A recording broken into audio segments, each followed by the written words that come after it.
घंटीवार 100व्या नाट्य संमेलनाचे अध्यक्ष डॉक्टर जब्बार पटेल, अखिल भारतीय मराठी नाट्य परिषदेचे अध्यक्ष प्रशांतजी दामले, महाराष्ट्र साहित्य परिषदेचे कार्याध्यक्ष प्राध्यापक मिलिंद जोशी, या संमेलनाचे निमंत्रक भाऊसाहेब भोईर आणि सर्व मान्यवरांच्या हस्ते नटराज पूजन झालेले आहे। नाट्य परिषदेच्या पिंपरी चिंचवड शाखेचे अध्यक्ष आणि मध्यवर्ती शाखेचे उपाध्यक्ष ज्यांच्या प्रयत्नातनं पिंपरी चिंचवडमध्ये हे नाट्य संमेलनाचं आयोजन केलं गेलं। 27 वर्ष नाट्य परिषदेच्या माध्यमातून कार्यरत असणारे पिंपरी चिंचवडकर रसिकांना वेगवेगळ्या दिग्गज कलाकारांची भेट घडवणारे पार्श्वगायिका आशाताई भोसले यांच्या नावाने पुरस्कार सुरू करून खुद्द लतादीदी मंगेशकर आणि मंगेशकर कुटुंबियांना एका व्यासपीठावर 32 वर्षांनी आणायचा योग साधणारे भाऊसाहेब भोईर या नाट्य संमेलनाचे निमंत्रक आहेत। मी भाऊसाहेबांना विनंती करतो त्यांनी स्वागतपर आपलं मनोगत व्यक्त करावं।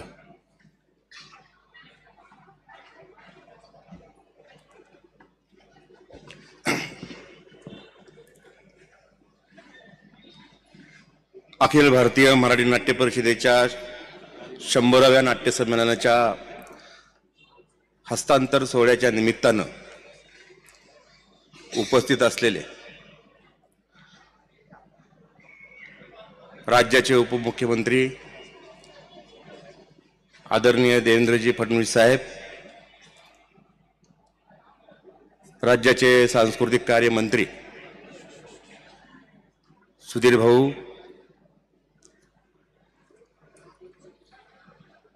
उद्घाटन सोहळ्याच्या निमित्तानं आलेल्या सर्वच मान्यवरांचा नामोल्लेख झाला असल्या कारणानं मी अधिक वेळ घेऊ इच्छित नाही, परंतु आवर्जून महाराष्ट्र साहित्य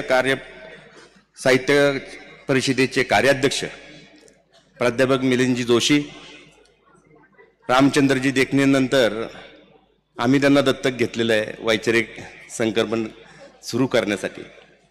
उपस्थित उद्घाटनाला महेशदादा नव्हते म्हणून तुमचं नामोल्लेख करतो। आदरणीय महेशदादा, उपस्थित सर्व रसिक बंधू भगिनींनो, मी प्रथम हस्तांतर सोहळा असल्या कारणानं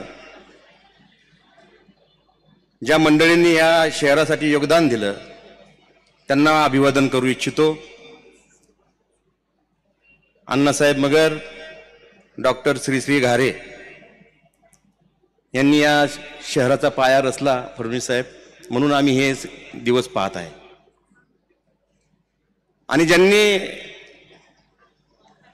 रंगभूमीचा पाया ह्या चिंचवडच्या भूमीत रचला ते खरं तर कला क्षेत्रातील आमचं विद्यापीठ आहे। मधु काका जोशी इथं बसलेत,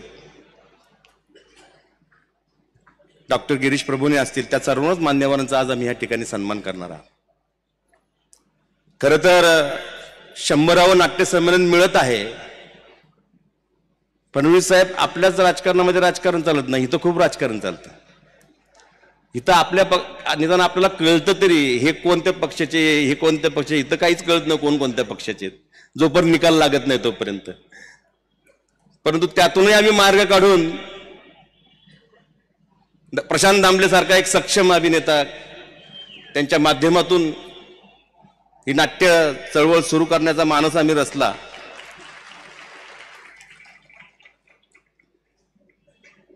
हे सर्व करत असताना पूर्वकर्म पाठीशी गाठीशी असावं लागतं। आम्हाला संमेलन का मिळावं? साहेब, आमचं नावच नव्हतं लिस्टमध्ये। पूर्वी मुंबई झालं, नंतर फिरत फिरत फिरत फिरत फिरत, कारण नागपूरला 99वं संमेलन 2019 साली झालं, ते आपण घेतलेलं होतं, आपल्याच आशीर्वादानं झालेलं। आता म्हणलं संपलं आपलं। मधल्या काळामध्ये करोना आला, अर्थात तो करोना आणण्यामध्ये पाठीमागं आमचा काय कोणाचा हात नव्हता, पण तो नंतर कार्यक्रम पुढे ढकलला गेला। म्हणजेच काय, आमची भूमी ही मोरया गोसावीची आहे, चाफेकरांचं बलिदान या भूमीमध्ये आहे। कदाचित त्या भूमीची ओढ पाहून, अंतर्मनामधला तो भाव पाहून आम्हाला हे संमेलन मिळालं। 27 वर्षाचं काम, त्याचा परिपाक म्हणजे आजचं हे संमेलन। खरं तर शासनाकडे काय मागावं, सुधीर भाऊंनी एवढं दिलं, देवेंद्रजींनी एवढं दिलं, आता मागण्या पलीकडे ना तर पुढचे संमेलन म्हणल्यावर तुम्ही यायचीच नाहीत, अशी परिस्थिती निर्माण होऊ नये. कारण का तुम्ही आम्हाला न मागता भरपूर दिलं.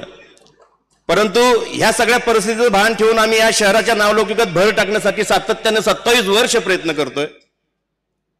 27 वर्षामध्ये अनेक दिग्गज कलावंत या ठिकाणी येऊन गेले. माझी तसं म्हणायला गेलं तर आमची शहराची ओळख साहेब, आपण कल्पना आहे, आपण विकास पुरुष आहात, औद्योगिक नगरी, कामगार नगरी. मला नेहमी हेवा वाटायचा की पुणे शहर शेजारी आहे, सांस्कृतिक राजधानी, जागतिक राजधानी आहे. कुणीतरी काहीतरी काम केलं पाहिजे, कुणीतरी पालखी खांद्यावर घेतली पाहिजे. अशा ह्या संस्कारातून ह्या सगळ्या गोष्टी घडत असतात. मिलिंद जोशींचं वाक्य मीच बोलतो, त्यांनी परवा दिवशी पुण्यात बोलले होते, म्हणजे तुम्ही दुसऱ्या विषयावर बोलसाल म्हणून तुमचं एक वाक्य चोरतो मी. राजकीय मंडळींच्या सांस्कृतिक आणि साहित्य कला क्षेत्राची नाळ तुटत चालल्यामुळं राजकारणी असंवेदनशील होत चाललेत का? त्याचा आत्मचिंतनाचा काळ आहे. मतभेदातून मनभेद होऊ लागलेले आहेत. आणि हा वारसा आम्ही 27-28 वर्षापूर्वी जोपासला. अनेक दुःख आली, अनेक संकट आली, राजकारणामध्ये आमचे खूप कार्यक्रम झाले, पण हल्लो नाही. सांस्कृतिक क्षेत्र माझ्या पाठीशी होतं, म्हणून 100व्या संमेलनाचं पुण्य मला मिळतंय. म्हणून ज्यांनी माझे कार्यक्रम केले त्यांना धन्यवाद, नाही तर हा कार्यक्रम झाला नसता.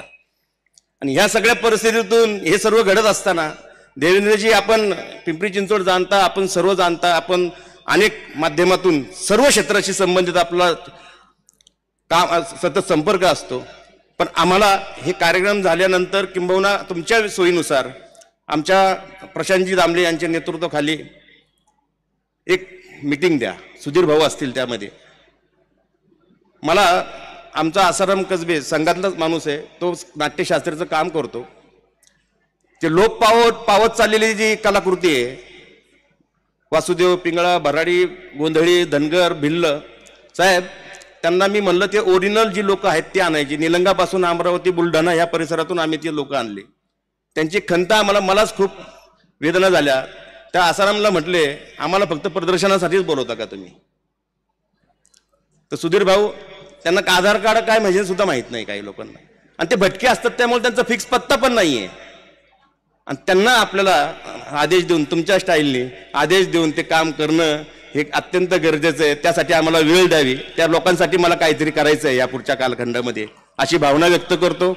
आणि माझे वैयक्तिक नाही, मी वैयक्तिक 30 वर्षात कधीच कुणाकडे काम घेऊन गेलो नाही, परंतु इथं या ठिकाणी नाट्यसंकुल करायचं सर, त्यासाठी सुद्धा आपला आदेश अत्यंत महत्वाचा आहे. फार मागणी करत नाही ना तर माझी तुमचे सचिव मला भेटच देणार नाही, तर त्यामुळे जास्त वेळ घेत नाही.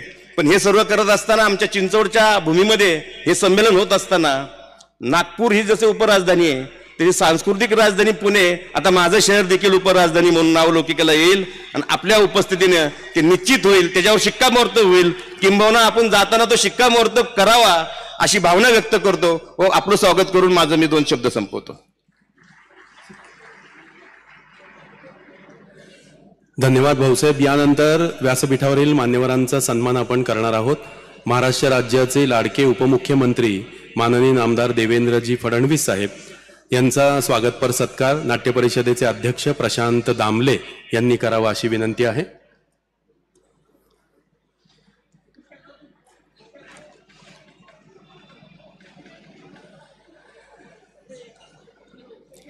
महाराष्ट्राला तळहातावरच्या रेषांप्रमाणे जाणणारा एक सुसंस्कृत चेहरा म्हणजे देवेंद्रजी फडणवीस आहेत. नाट्य संमेलन असू दे, साहित्य संमेलन असू दे, अगदी तांत्रिक भाषेमधनं सुद्धा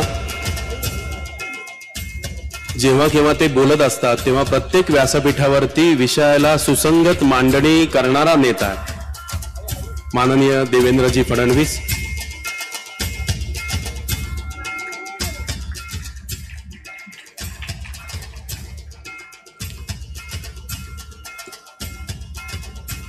या समारंभाला उपस्थित असणारे महाराष्ट्र राज्याचे सांस्कृतिक कार्यमंत्री माननीय नामदार सुधीरभाऊ मुनगंटीवार यांचा स्वागतपर सत्कार नरेशजी गडेकर आणि भाऊसाहेब भोईर या दोघांनी करावा अशी विनंती आहे.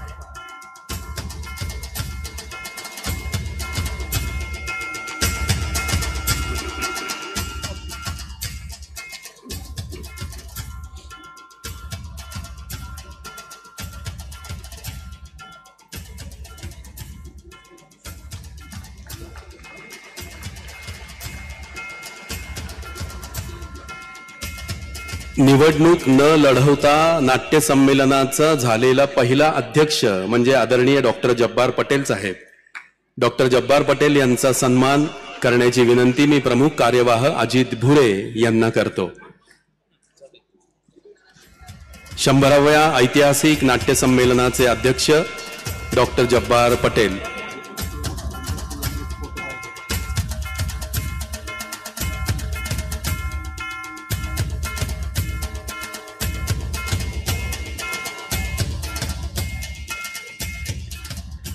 महाराष्ट्र साहित्य परिषदेचे कार्याध्यक्ष वक्तृत्वाचा वसा आपल्या गुरुकडनं घेतलेला आहे. प्राचार्य शिवाजीराव भोसले यांचे शिष्योत्तम आणि स्वतःची वेगळी शैली प्रस्थापित करणारे 25 पेक्षा अधिक पुस्तकं ज्यांनी लिहिलेली आहेत ते प्राध्यापक मिलिंद जोशी यांचा सत्कार कोषाध्यक्ष सतीश लोटके यांनी करावा अशी विनंती आहे.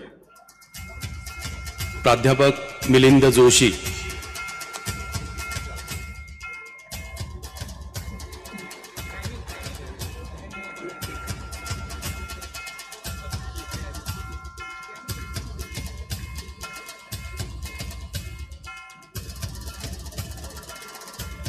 आजच्या हस्तांतरण सोहळ्याला उपस्थित असणारे 2 आमदार त्यांचा सन्मान आदरणीय भाऊसाहेब भोईरांनी करावा अशी विनंती आहे.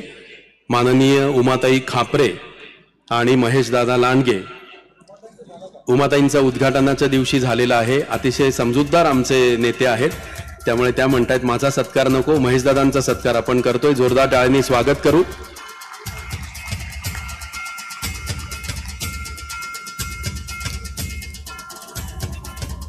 भाऊसाहेब भोईरांनी या नाट्यसंमेलनाच्या यशस्वीतेसाठी पिंपरी चिंचवड शहरातल्या सर्व पक्षाच्या मंडळींना एकत्र आणलं होतं, एका व्यासपीठावरती आणलं होतं.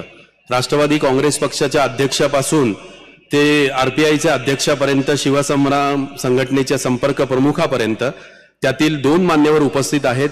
त्यांचा सन्मान नरेश गडेकर यांनी करावा अशी विनंती करतो. भारतीय जनता पक्षाचे पिंपरी चिंचवड शहराध्यक्ष शंकरजी जगताप यांचं स्वागत उपाध्यक्ष नरेश गडेकर यांनी करावा अशी विनंती आहे. शंकरजी आपण सत्कार स्वीकारण्यासाठी पुढे या.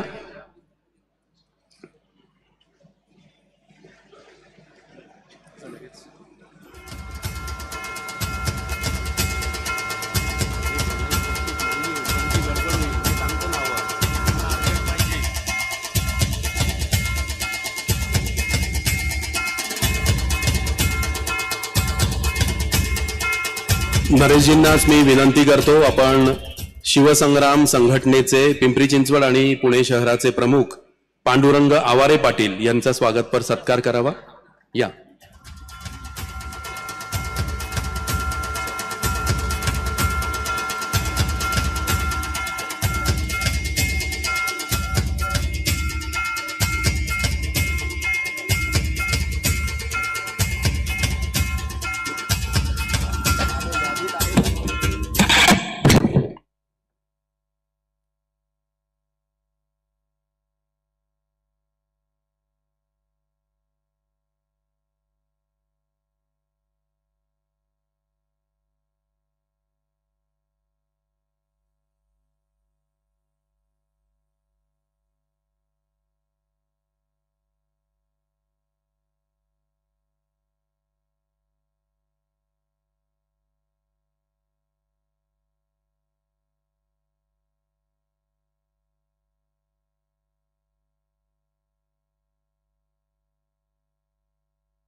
अच्छा.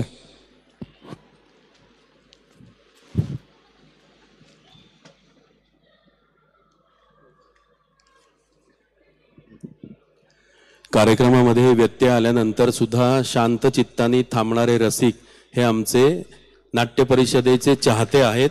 मी आपल्याप्रती खूप मनापासून कृतज्ञता व्यक्त करतो आणि प्रयोगात अडचण आली तर काय करावं हे नाट्य परिषदेच्या अध्यक्षाकडनंच आम्ही शिकलोय. मी उद्घाटनाच्या दिवशी म्हटलं होतं देवेंद्रजी की आमचा नाट्य परिषदेचा अध्यक्ष कसा आहे तर तो विक्रमवीर अभिनेता आहे. करोनाच्या काळामध्ये बॅकस्टेजच्या कलावंतांचा संसार सुरळीतपणे पार पाडण्यासाठी माझ्यासारख्या निवेदकासह गायक वादकांची काळजी घेणारा संवेदनशील निर्माता आहे. एक सुरेल गायक आहे आणि अगदी आंबट चुक्याची भाजी जरी समोर ठेवली तरी ती खाऊन क्या बात आहे असं म्हणणारा खवय्या रसिक आहे. असं आमचं प्रशांतदादा आहे. त्यामुळे बहारदार, उमदा, दिलखुलास या सर्व विशेषणांना एक समानार्थी शब्द आहे ज्याचं नाव आहे प्रशांत दामले. त्यामुळे आम्ही म्हणतो की प्रशांतजींना स्टेजवर बघितलं की प्रत्येक माणूस आपल्या आयुष्यातल्या दुःखाला म्हणतो अरे हाय काय नाही काय, पान फाडायचं आणि पुढं जायचं. असे आमचे अध्यक्ष आहेत. त्यांना मी मनोगत व्यक्त करण्यासाठी आमंत्रित करतो. प्रशांत दामले.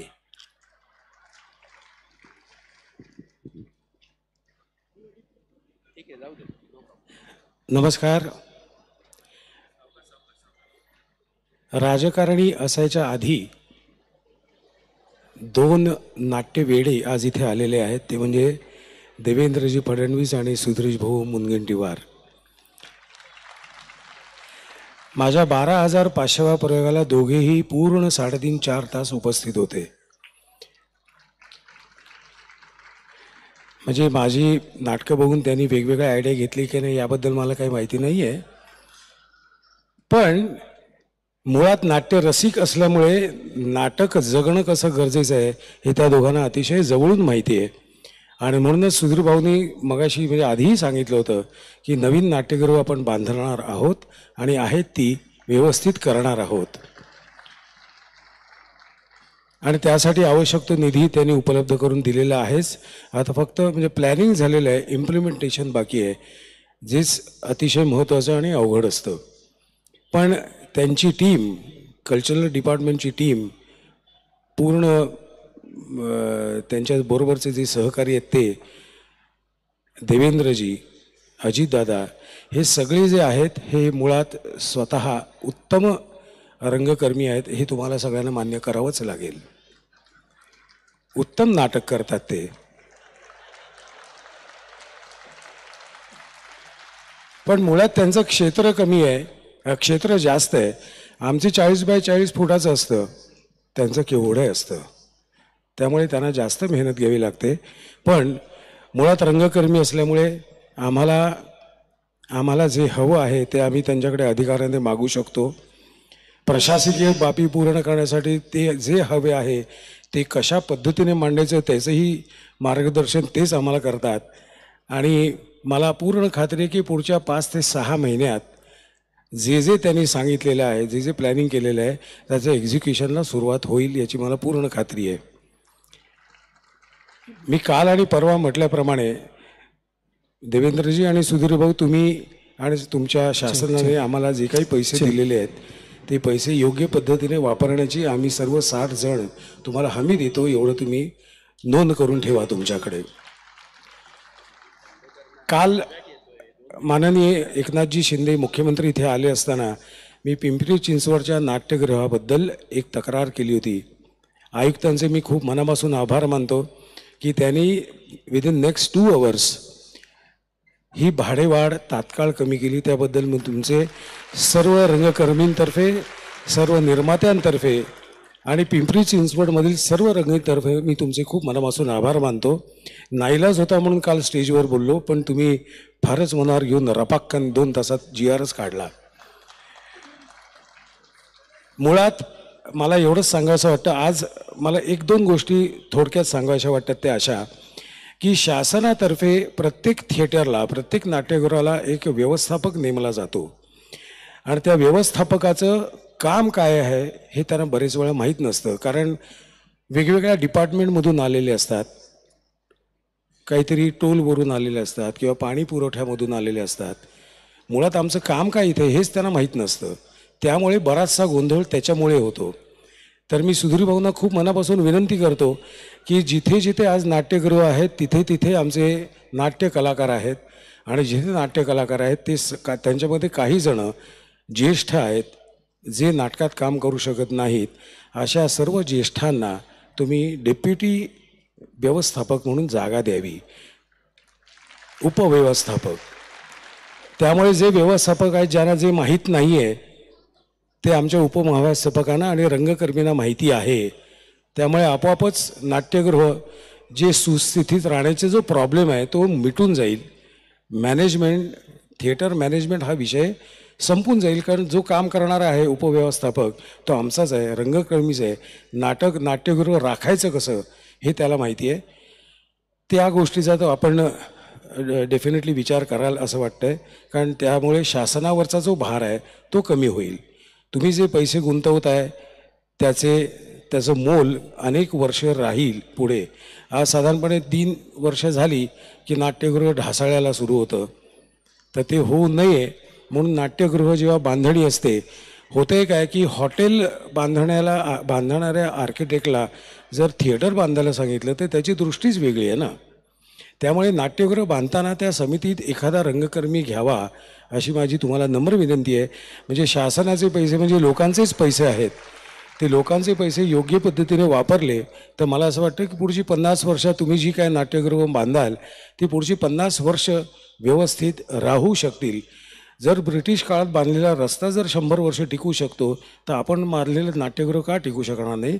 इच्छा पाहिजे, इच्छा ह्यांची आहे म्हणून मी एवढ्या धाडसाने तुम्हाला मी सांगतोय. आणि जाता जाता एवढंच सांगेन, आज जास्त बोलणार नाही आहे मी. जाता जाता एवढं सांगेन, हे मोठं संमेलन आहे. या मोठ्या संमेलनाचा आणि मध्यवर्तीचा मी अध्यक्ष आहे. या संमेलनाच्या आयोजनात काही चुका झाल्या असतील तर आपण मोठ्या मनाने माफ करा. दिलगिरी, मी अध्यक्ष म्हणून ही जबाबदारी घेण्याची माझी जबाबदारी आहे. त्यामुळे जर काही चुका झाल्या असतील त्या मोठ्या मनाने माफ करा.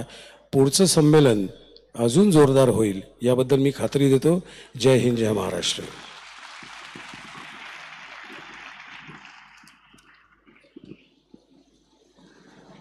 यानंतर पिंपरी चिंचवड शहराच्या नावलौकिकामध्ये भर घालणाऱ्या 25 कर्तृत्ववान मान्यवरांचा सन्मान आपण करणार आहोत. त्या भागाचं सूत्रसंचालन माझा तरुण मित्र आकाश थिटे करणार आहे. आकाश गेले महिनाभर कष्ट घेतोय. 20 निवेदकांची टीम घेऊन 60 ठिकाणी कार्यरत आहे. आकाश थिटे. धन्यवाद. पिंपरी चिंचवडमधील या मान्यवर कलाकारांमधील आपण पहिलं नाव जे आहे ते मधू जोशी यांचं. मधू जोशी काकांना विनंती आहे की त्यांनी आपला हा सन्मान या ठिकाणी स्वीकारावा.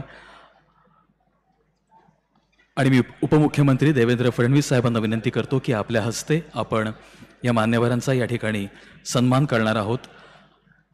मध्ये उभ्या असणाऱ्या पत्रकार मित्रांना विनंती आहे की या सर्व मान्यवर मंडळींना वर येण्यासाठी कृपया मदत करावी.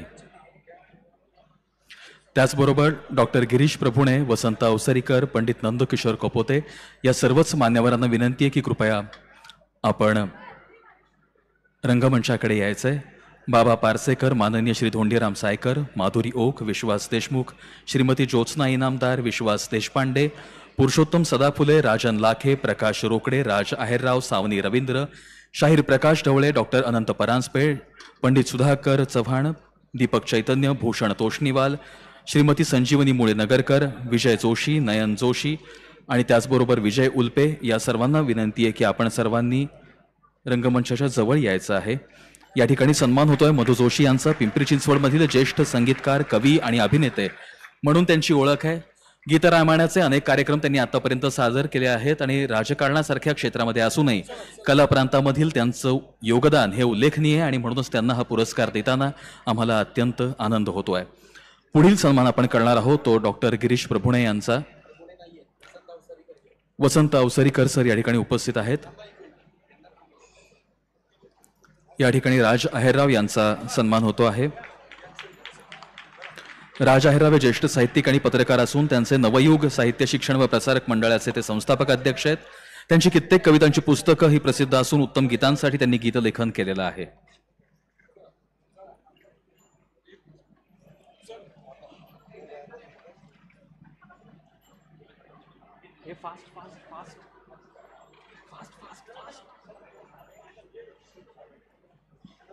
डॉक्टर गिरीश प्रभुणे हे वंचित आणि शोषित आणि दुर्लक्षित अशा फासेपारधी समाजातील मुलांना समाजाच्या मुख्य प्रवाहात आणण्यासाठी म्हणून सातत्यपूर्ण कार्य करतायत. आजपर्यंत त्यांनी हजारो विद्यार्थी घडवलेत आणि गुरुकुलाच्या माध्यमातून हजारो विद्यार्थ्यांना त्यांनी आतापर्यंत समाजामध्ये दिशा देण्याचं काम केलेलं आहे. पद्मश्री या सर्वोच्च पुरस्काराने देखील डॉक्टर गिरीश प्रभुणे यांना गौरवण्यात आलेलं आहे. त्याचबरोबर वसंत अवसरीकर हे गाढवाचं लग्न या नाटकापासून त्यांचा प्रवास सुरू झाला आणि अनेक लोककला प्रकारांमध्ये त्यांनी सातत्यपूर्ण कार्य केलेलं आहे. दादो इंदुरीकर, मोहन जोशी यांच्यासारख्या मातब्बर कलाकारांबरोबर जवळजवळ 2000 पेक्षा अधिक प्रयोगांमध्ये त्यांनी काम केलेलं आहे आणि असे वसंत अवसरीकर यांचा आम्ही नामोल्लेख या ठिकाणी करतोय. त्यांना सुद्धा हा पुरस्कार देण्यात येतोय. त्याचबरोबर पंडित नंदकिशोर कपोते हे आंतरराष्ट्रीय ख्यातीचे नृत्य कलाकार असून पद्मविभूषण पंडित बिरजू महाराज यांचे ते पट्टशिष्य आहेत. भारत सरकारच्या सांस्कृतिक विभागाची राष्ट्रीय शिष्यवृत्ती कथक नृत्यामध्ये त्यांना मिळालेली आहे. त्यांना सुद्धा आपण हा पुरस्कार देतोय. त्याचबरोबर माधुरी ओक या ठिकाणी उपस्थित आहेत. त्यासुद्धा महाराष्ट्र साहित्य परिषदेच्या नवयुग आणि साहित्य शिक्षण मंडळाच्या त्या सक्रिय कार्यकर्त्या आहेत. कित्येक दुर्मिळ लावण्यांचा संग्रह त्यांच्याकडे आहे. त्याचबरोबर विद्याधर जिंतीकर यांना सुद्धा पठ्ठे बाबूराव यांच्या कित्येक दुर्मिळ लावण्यांचा त्यांच्याकडे संग्रह आहे आणि भारतीय नाट्य परिषदेच्या पिंपरी चिंचवड शाखेच्या प्रारंभिक काळामध्ये त्यांनी केलेलं घोटाळा हे नाटक सुद्धा अत्यंत गाजलेलं होतं असे विद्याधर जिंटीकर. त्याचबरोबर विश्वास देशमुख हे ज्येष्ठ अकॉर्डियन असून कित्येक कवितांना आणि गीतांना त्यांनी चाली लावल्यात. त्यांचा सुद्धा आपण इथे सन्मान करतोय. श्रीमती ज्योत्स्ना इनामदार अनेक एकांकिका आणि नाटकांमधून त्यांनी आतापर्यंत काम केलेलं आहे. परिषदेच्या पिंपरी चिंचवड शाखेच्या त्या सक्रिय सदस्य होत्या. त्याचबरोबर विश्वास देशपांडे हे ज्येष्ठ प्रकाश योजनाकार आहेत. त्यांचा सुद्धा आपण इथे सन्मान करतोय. पुरुषोत्तम सदा फुले हे कवी असून पुरुषोत्तम सदा फुले यांचा आपण ज्येष्ठ साहित्यिक आणि कवी म्हणून या ठिकाणी सन्मान करीत आहोत. त्याचबरोबर महाराष्ट्र साहित्य परिषदेच्या पिंपरी चिंचवड शाखेचे अध्यक्ष राजन लाखे यांना सुद्धा आपण या ठिकाणी सन्मानित करीत आहोत. बंधुता प्रतिष्ठानचे प्रकाश रोकडे यांचा सुद्धा सन्मान होणार आहे. त्याचबरोबर रवींद्र गांगुडे यांच्या कन्या आणि पार्श्वगायिका सावनी रवींद्र,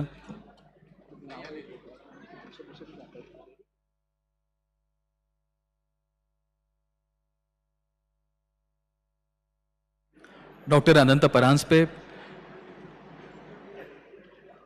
तळेगावमधील कलापिनी नाट्य संस्थेचे विश्वस्त आणि अध्यक्ष या ठिकाणी,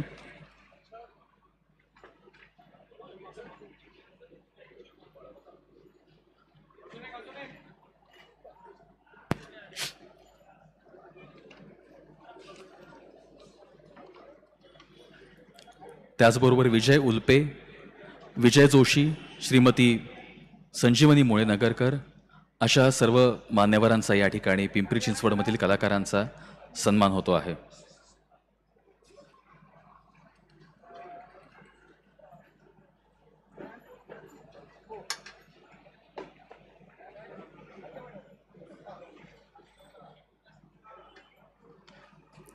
या 100व्या नाट्य संमेलनाच्या ऐतिहासिक सोहळ्यामध्ये खरं तर हे 100वं नाट्य संमेलन हे खरंच ऐतिहासिक म्हणून या पुढील काळामध्ये सुद्धा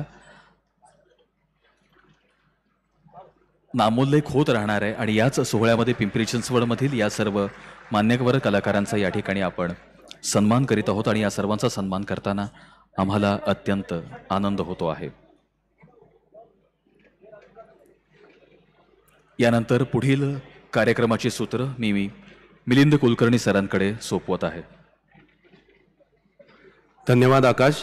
यानंतर महाराष्ट्र राज्याचे सांस्कृतिक कार्यमंत्री नामदार सुधीर भाऊ मुनगंटीवार यांना मी विनंती करतो.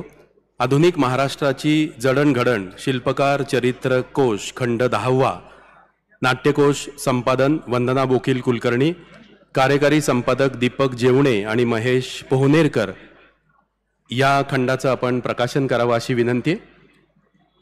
दीपक जेवणे, महेश पोहनेरकर आपण खंड घेऊन व्यासपीठावरती यावं. वंदनाताई उपस्थित नाही आहेत पण कार्यकारी संपादनाचं महत्त्वाचं काम केलेले दीपकजी आणि महेशजी इथे उपस्थित आहेत. मी सांस्कृतिक कार्यमंत्री नामदार सुधीरजी मुनगंटीवार यांना विनंती करतो या 10व्या खंडाचं आपण प्रकाशन करावं.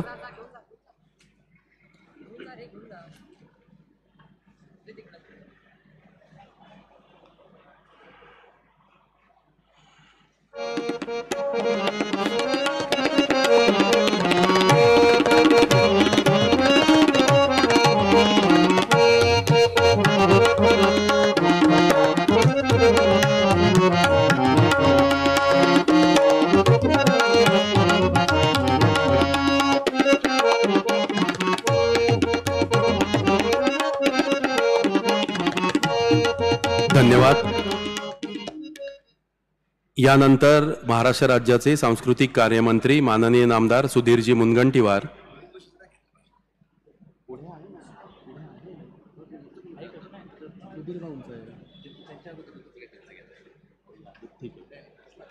माननीय सांस्कृतिक कार्यमंत्र्यांचं मनोगत ऐकण्याच्या पूर्वी या समारंभाला उपस्थित असणारे महाराष्ट्र साहित्य परिषदेचे कार्याध्यक्ष प्रसिद्ध साहित्यिक प्राध्यापक मिलिंद जोशी यांना मनोगत व्यक्त करण्याची विनंती करतो.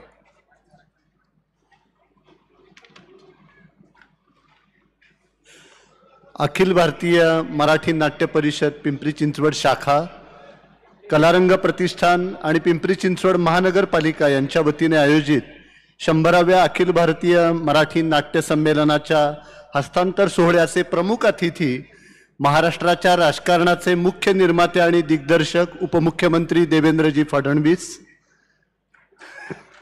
ज्यांना सांस्कृतिक क्षेत्राविषयी अतिशय आस्था आहे असे सुधीरजी मुनगंटीवार, आणि गेल्या 25 वर्षात उत्तम सांस्कृतिक कार्यक्रम घेऊन ज्यांनी या उद्योग नगरीला सांस्कृतिक नगरी ही ओळख प्राप्त करून दिली ते माझे मित्र भाऊसाहेब भोईर यांना या 100व्या संमेलनाचा आयोजनाचा मान मिळाला याचा अतिशय आनंद होतोय. दौलत अनेकांकडे असते पण दानत सगळ्यांकडेच असते असे नाही. दौलत आणि दानत यांचा सुरेख संगम ज्यांच्याकडे आहे असे डॉक्टर PD पाटील, प्रकाशजी धारीवाल आणि राजकुमारजी सांकला, कृष्णकुमारजी गोयल यांनी जे भरीव अर्थसहाय्य या संमेलनाला केलं त्याबद्दल त्यांचंही मनपूर्वक आभार मानलं पाहिजे. ज्यांच्या कलाक्षेत्रातील योगदानामुळे महाराष्ट्राच्या सांस्कृतिक श्रीमंतीत भर पडली ते या 100व्या नाट्य संमेलनाचे अध्यक्ष डॉक्टर जब्बार पटेल आणि या ठिकाणी उपस्थित बंधू आणि भगिनींनो, आज या समारंभास उपस्थित राहताना अतिशय आनंद होतोय. महाराष्ट्र साहित्य परिषद आणि नाट्य परिषद या दोघांचंही नातं खूप जुनं आहे आणि एकमेकांना पूरक असं काम या दोन संस्था आजवर करत आलेल्या आहेत. साहित्य संमेलन आणि नाट्य संमेलन या दोन्हीचंही अध्यक्षपद ज्या साहित्यिकांनी भूषवलं त्यामध्ये साहित्य सम्राट नचिम केळकर, शीम परांजपे, कृष्णाजी प्रभाकर खाडीलकर, स्वातंत्र्यवीर विनायक दामोदर सावरकर, वि.स. खांडेकर, आचार्य अत्रे, भावी वरेरकर, आनंद काणेकर, विवा शिरवाडकर, गदी माडगुळकर, पु ल देशपांडे, पुबा भावे, वसंत कानेटकर, विद्याधर गोखले हे मान्यवर साहित्यिक आहेत की ज्यांनी साहित्य संमेलनाचंही अध्यक्षपद भूषवलं आणि नाट्य संमेलनाचंही अध्यक्षपद भूषवलं.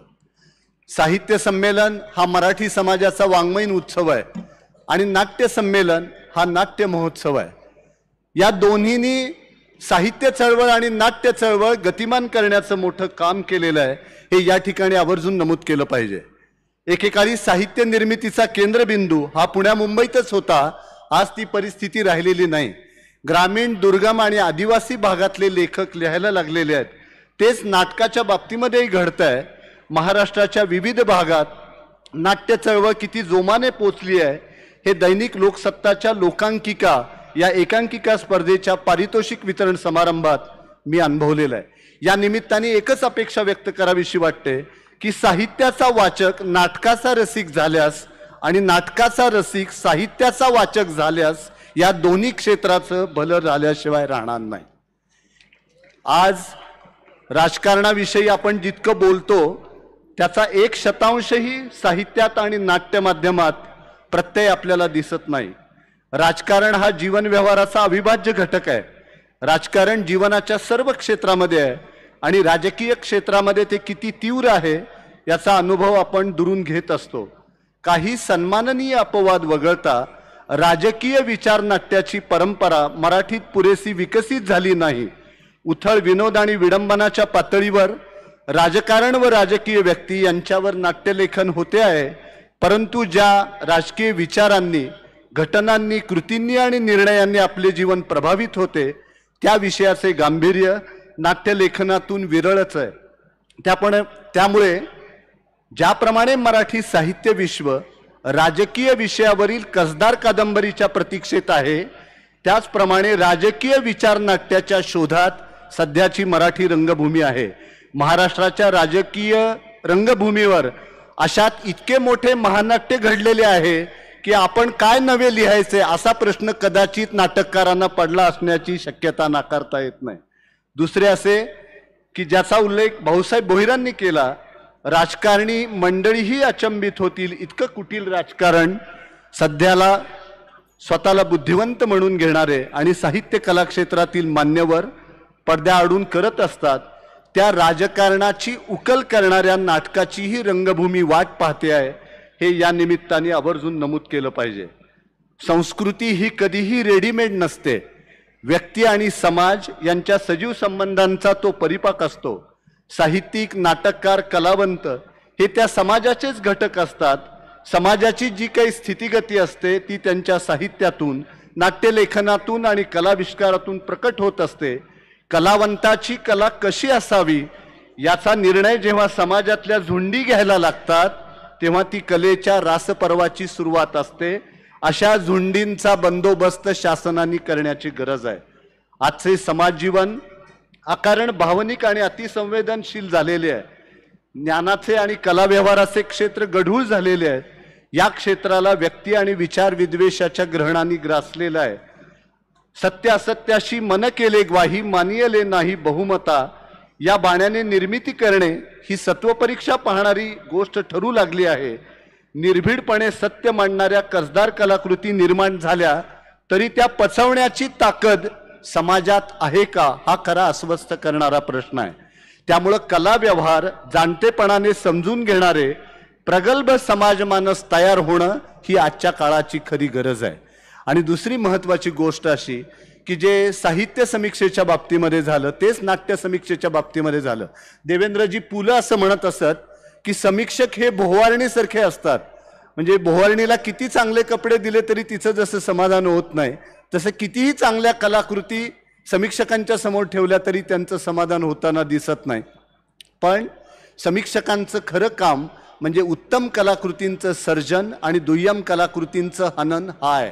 आज व्यक्तिगत संबंध समोर ठेवून निर्मात्याशी असलेले संबंध, माध्यमांशी असलेले संबंध यातून जर समीक्षा लिहिली जात असेल तर तो एक प्रकारचा वाङ्मयीन व्यभिचारच म्हणावा लागेल. पण एक महत्त्वाची गोष्ट अशी की आज समाज माध्यमामुळे या बेगडी समीक्षेचा पर्दाफाश करण्याचं काम समाज माध्यमांनी जे साहित्याचं लोकशाहीकरण केलंय त्यातून आपल्याला होताना दिसतंय. माणूस आपल्या हाताने संस्कृती घडवतो आणि संस्कृतीचा हातही माणसाला घडवत असतो. पाण्यापासून ढग निर्माण व्हावेत आणि ढगापासून पुन्हा पाणी निर्माण व्हावं असा हा अन्योन्य संबंध आहे. म्हणजे निसर्गाने आपल्याला जमीन दिली, माणसांनी शेती केली. निसर्गाने कंठ दिला, माणसांनी संगीत निर्माण केलं. निसर्गाने पाषाण दिला, माणसांनी शिल्प निर्माण केलं. संस्कृती ही माणसाची आंतरिक स्फूर्ती असते आणि त्यातून ती निर्माण होते. सुधारणा या माणसाच्या बाह्य जीवनामध्ये बदल घडवत असतात. त्यामुळे सुधारणांचा रथ कितीही वेगाने धावला तरी त्याचं सारथ्य मात्र संस्कृतीनेच केलं पाहिजे. आणि ही संस्कृती म्हणजे कला संस्कृती, क्रीडा संस्कृती आणि नाट्य संस्कृती.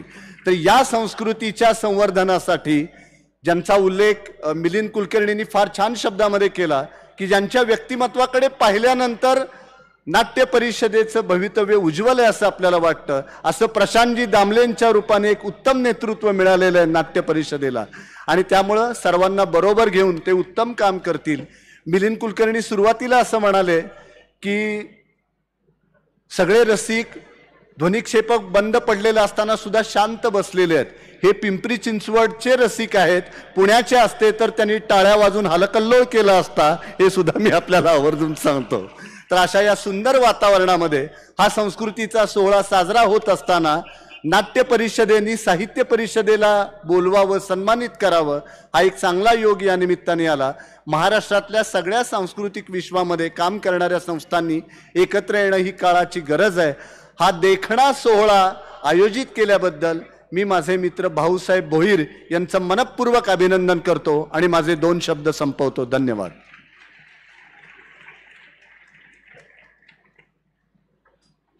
माफ करा, ओघानं काही उल्लेख राहिला, परंतु तो उल्लेख नाही केला तर हे संमेलन ते सांगता झाल्यागत वाटणार नाही.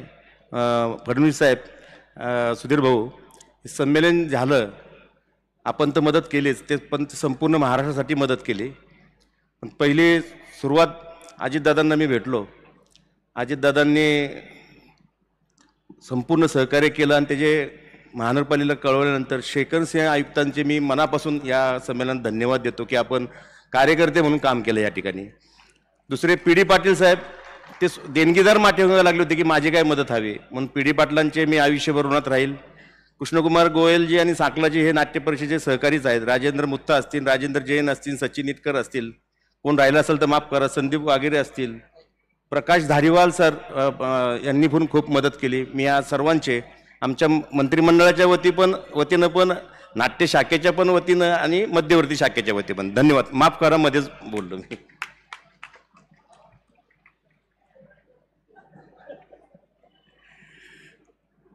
या नाट्यसंमेलनाचे अध्यक्ष डॉक्टर जब्बार पटेल यांनी इच्छा व्यक्त केली होती की देवेंद्रजी आणि सुधीर भाऊंच्या आधी मला बोलायचं आहे, त्यांना मी मनोगत व्यक्त करण्यासाठी आमंत्रित करतो. डॉक्टर जब्बार पटेल.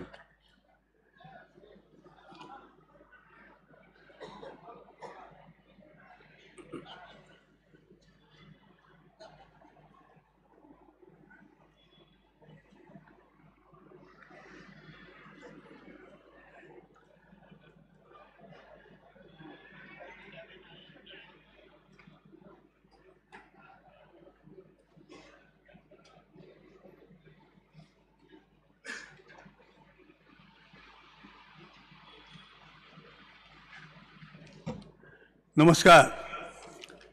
आपल्याला वाटेल की काहीतरी जरा परंपरा वेगळी अशी. काय होतं, काल आमचे मुख्यमंत्री इथं होते आणि मला काही मुद्दे मांडायचे होते, तर मला आधी म्हणाले काय आहेत तुमचे मुद्दे, तर मी शेजारी होतो, त्यांना सांगितलं, म्हणाले बाप रे, मला आता मी पुढची कमिटमेंट घेतली आहे पण थांबायला पाहिजे तुम्हाला.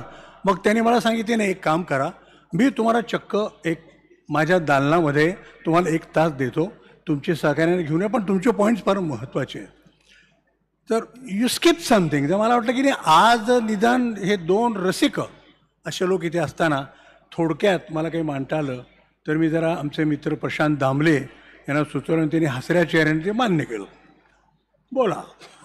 एनिहाव, मला असंच म्हणायचं की या ह्याच्यामध्ये कायम आमच्या सगळ्या राजकारणी माणसं यशवंतराव चव्हाणांच्यापासून इतकं प्रेम केलं कलावंतांच्यावरती की त्या काळामध्ये हा सगळा महाराष्ट्र राज्य सुरू झाल्यापासून हा एक प्रवास सुरू आहे. तो आज हे दोघे अतिशय उमदे, उत्तम रसिक आणि भरघोस मदत करणारे असे 2 इथे नेते आहेत. त्यामुळे मला मराठी संस्कृती आणि आमचं जे संगीत, नाटक, चित्रकला वगैरे, तर माझी एक छोटी गोष्ट अशी वाटते की महाराष्ट्र हा समृद्ध आहे असं आपण म्हणतो, आणि हे करत असताना मला असं वाटतं की आमच्या शाळेतली जी मुलं आहेत, तर शाळेतल्या मुलांच्यावर आमच्यावर जे संस्कार होतात, आणि स्पेशली आत्ता हे जे मोबाईल आलं आहे त्यानंतर टेलिव्हिजन आल्यानंतर आया या पोरांना घेऊन बसतात या टेलिव्हिजनला, तर त्यामुळं काय होतं, तर मला स्वतःला सर असं वाटतं की हे शाळेत असल्यापासूनच हे, उदाहरणार्थ 5वी ते 10वी, माझ्या डोक्यात कल्पना अशी आहे की त्या मुलांना निदान ना सरोद आणि सितार यातला फरक कळला पाहिजे, मृदुंग आणि तबला यातला फरक कळला पाहिजे. इतकंच नव्हे तर 5वी ते 10वीमध्ये इतकं संवेदनशील मन असतं की जर त्यांना एक 5 राग जरी त्यांना इंट्रोड्यूस केले, हिंदी सिनेमात गाणी वापरली जातात रागातली, त्यांना ते जरी सांगितलं की आता मोहे भूल गए सावरिया हे साधारणपणे भैरवमध्ये आहे, ते मुलं समजतील. अशा पद्धतीने ती मुलं तयार झाली की मला खात्री आहे की जेव्हा ते पुढे नंतर सवाई गंधर्वमध्ये येतील आणि एक राग चालू आहे, तर ते मूल जे त्यावेळेला 15 वर्षाचं आहे, तर आई बाबा हे काय गात आहेत म्हणलं, ते म्हणतील बाबा हा मालकंस आहे. अशी शाळेमध्ये जर सुरुवात केली तर त्याचा एक फार मोठा भाग होईल. आणि नंतर मग युनिव्हर्सिटीबद्दल मी काल बोललो आहे, यात एक युनिव्हर्सिटीमधल्या गोष्टीमध्ये आपले नाट्य विभाग आहेत, संगीत विभाग आहेत आणि चित्रकला विभाग आहेत. फक्त आपल्या दोघांना मी सांगू इच्छितो की आपल्या धोरणानुसार त्या युनिव्हर्सिटीने सगळे पैसे उभे करायचे. आता त्यांना ऑथेलो सगळं नाटक करायचं असेल, युनिव्हर्सिटीला परवडण्यासारखं नाही आहे. किंवा एखादा उल्हास कशाळकर सारखा एखादा गायक गुरु पाहिजे असेल तर त्याला मानधन देताना लाज वाटावी असं काहीतरी आपलं मानधन असतं. म्हणजे उल्हासनी नकार दिला नाही, उल्हास इतका गुरुशिष्य परंपरेला मानणारा गायक आहे ते मानलं. पण मला असं स्वतःला असं वाटतं की महाराष्ट्र पहिला देश असला पाहिजे की त्यांनी त्यांच्या युनिव्हर्सिटीमध्ये त्यांच्या कला विभागांना मदत केली. आणि अमाऊंट फार मोठी नाही आहे, आम्ही कॅल्क्युलेट केली आहे, साधारण 7-8 कोटी वर्षाला एका युनिव्हर्सिटीला. म्हणजे सगळं मिळून 70-80 कोटीचा प्रश्न आहे. आणि आपण दिलखुलासपणे 70-80 कोटी राजकारणामध्ये तुमच्या डाव्या हाताचा भाग आहे. तर मला असं वाटतं की ही गोष्ट करायला, त्यामुळे युनिव्हर्सिटी प्रगल्भ होतील आणि युनिव्हर्सिटीमधून उत्तम नट गायक हे सगळे तयार होतील. कारण असं आहे की तुम्ही म्हणाल की आम्ही का बाबा, तर या देशाची परंपरा देवेंद्र अशी राहिली की हा राजाश्रय कायम राहिला. आपण यांचं शाहू महाराजांचं नाव घेतो, शाहू महाराजांचं नाव आंबेडकरांच्यावर महात्मा फुलेंच्यावर येतं. पण आपल्यासाठी मी सांगतो ते राखीव जागांचं जे आपण शाहू महाराजांचं म्हणतो ते तर फार मोठं देणं आहे. पण मी आपल्याला सांगतो अल्लादिया हुसेन सारखे गायक हे शाहू महाराजांच्या पदरी होते, साईजीराव महाराजांच्या पदरी होते, मिरजेला पटवर्धनांच्या बदली, आणि विष्णुनाथ भावेंचं पण नाव घेतो ते पटवर्धनांच्या तिथे दरबारात होते. अशा अनेक गवयांनी आपण केवळ फक्त तानसेन आणि अकबरचं नाव घेतो, परंतु त्यापेक्षा महाराष्ट्रातल्या अनेक संस्थानांनी संगीताला आशय दिले. तर त्यांनी जर दिलाय तर आम्ही आमचे राज्यकर्ते आहेत त्यांच्याकडे राजेश्वर मागितलं तर काय चुकलं सांगा ना मला. त्यामुळे हे तुम्हाला सुचवायचं होतं. त्यामुळे ही ग्रँट जी आहे ती आपण द्यावी, रिसर्चसाठी द्यावी. आणि त्यामुळं मला असं वाटतं की एक प्रकारचं मुक्त वातावरण होईल, त्या मुलांना ते सगळं करून द्यावं. एकदा सुधीर भाऊने एक छान निर्णय घेतला. मी म्हटलं की आमच्या पुणे इंटरनॅशनल फिल्म फेस्टिवलला 4 कोटीचं जाणं, पटकन ते म्हणाले हो. दादा म्हणाले आम्ही पण दिले 4 कोटी. 4 कोटी दिले किंवा 10 कोटी दिले हे महत्त्वाचं नाही आहे. मला वाटतं त्यातून काय निष्पन्न झालं. तर हे पुणे इंटरनॅशनल फिल्म फेस्टिवल जे झालं ते नंतर आम्ही महाराष्ट्रात ते 4-5 ठिकाणी आणलं, मुंबई, लातूर, चंद्रपूर. आणि आपल्याला आश्चर्य वाटेल की जी स्पर्धा होते मराठीची त्याचे परीक्षक हे पाश्चात्य परीक्षक असतात.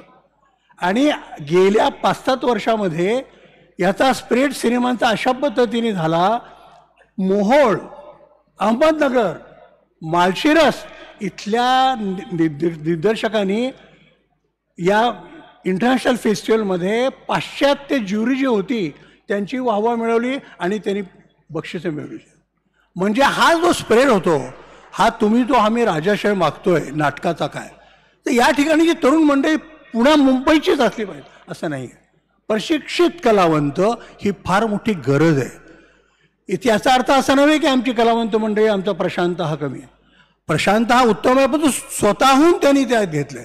पण जगाची परंपरा अशी आहे की मार्लन ब्रँडोचं नाव असेल, मार्टिन स्कॉर्से असेल, हे सगळे ते शिकलेले लोक आहेत. त्यामुळं या युनिव्हर्सिटीमध्ये सगळं असं व्हावं. याचबरोबर मला असं वाटतं की परिषदेचं काम आहे ते आम्ही अश्योर करतो की केवळ मराठी नाटक हा भाग राहणार नाही.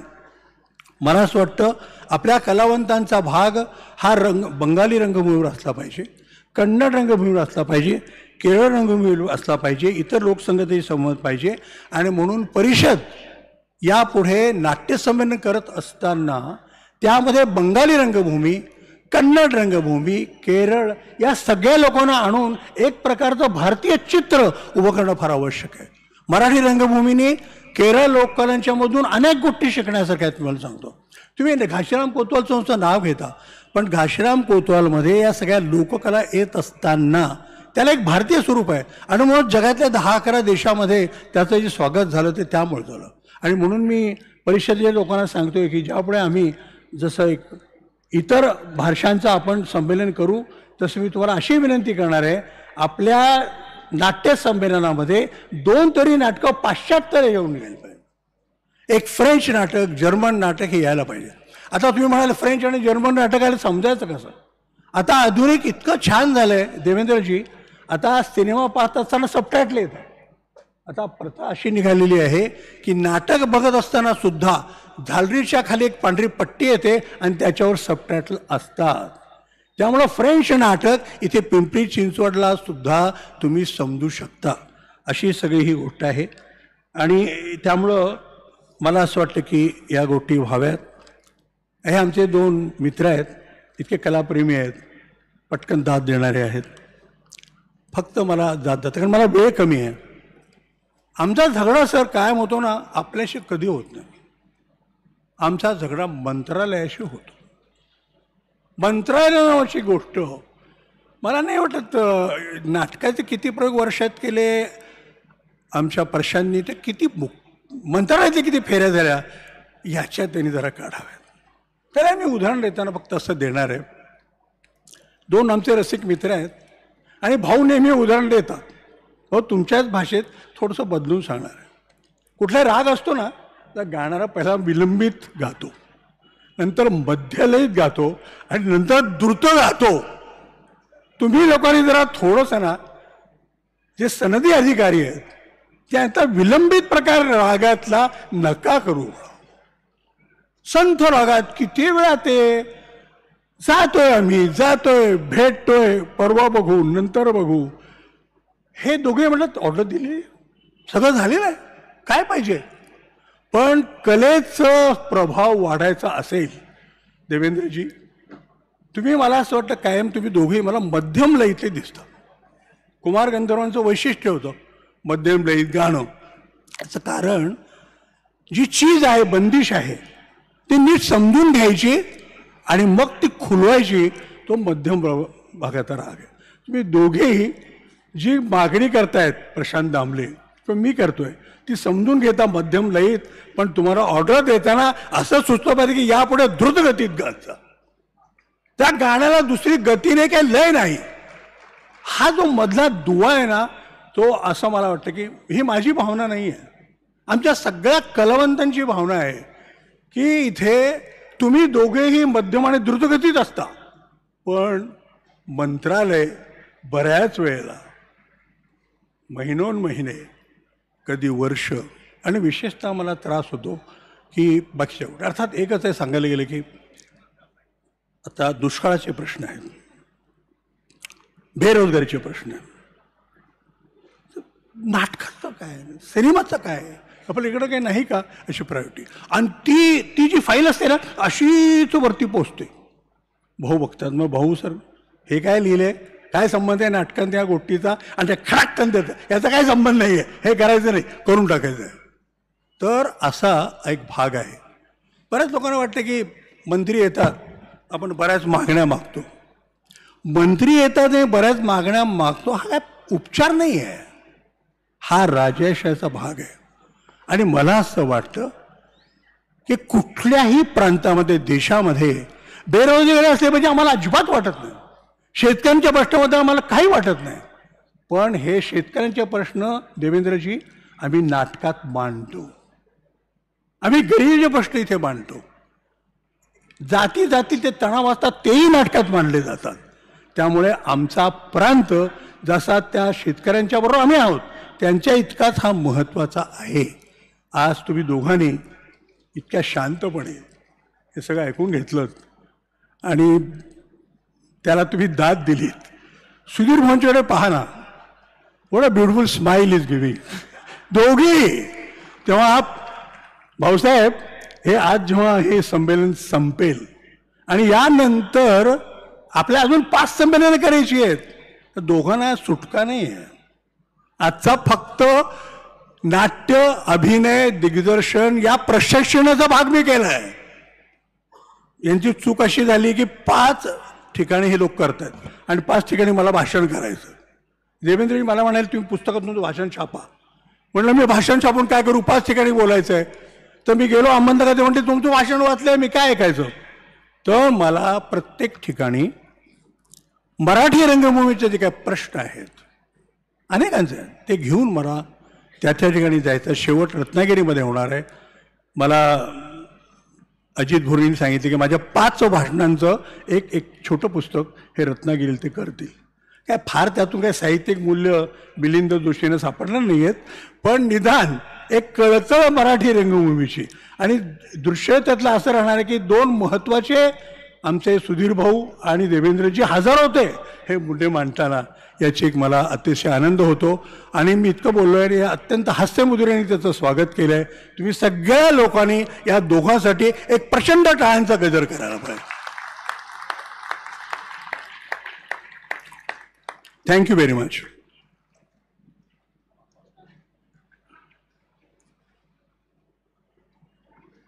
यानंतर महाराष्ट्र राज्याचे सांस्कृतिक कार्यमंत्री माननीय नामदार सुधीरजी मुनगंटीवार यांना मी मनोगत व्यक्त करायची विनंती करतो.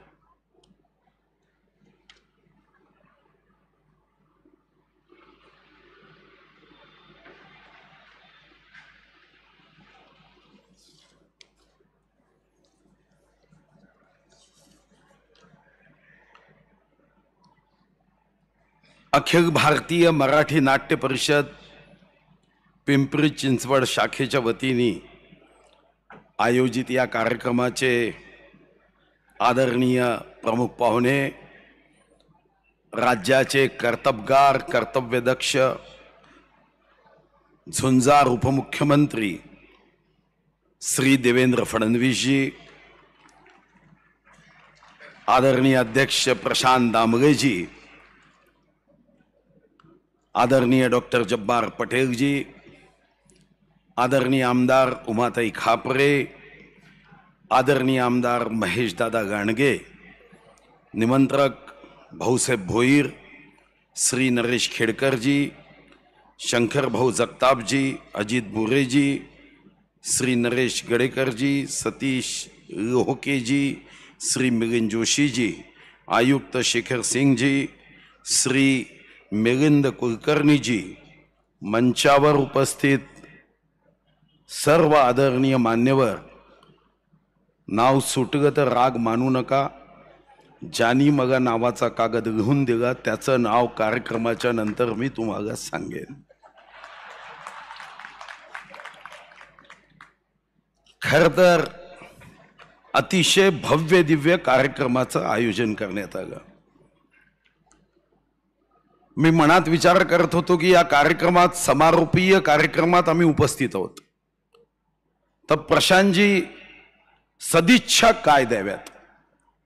आणि मग मनात सहज भाव आला की या 100व्या नाट्य संमेलनाच्या माध्यमातून चांद्यापासून बांद्यापर्यंत, गडचिरोलीपासून गडहिंग्लजपर्यंत आणि भामरागड पासून रायगड पर्यंत या छत्रपती शिवाजी महाराजांच्या वीरभूमीतील जनतेच्या हृदयापर्यंत हा नाटकाचा भाव पोहोचावा, मोठ्या संख्येने पुन्हा एकदा रसिकांनी स्वतःच्या पैशांनी तिकीट काढून नाट्यगृहात नाटक बघावं.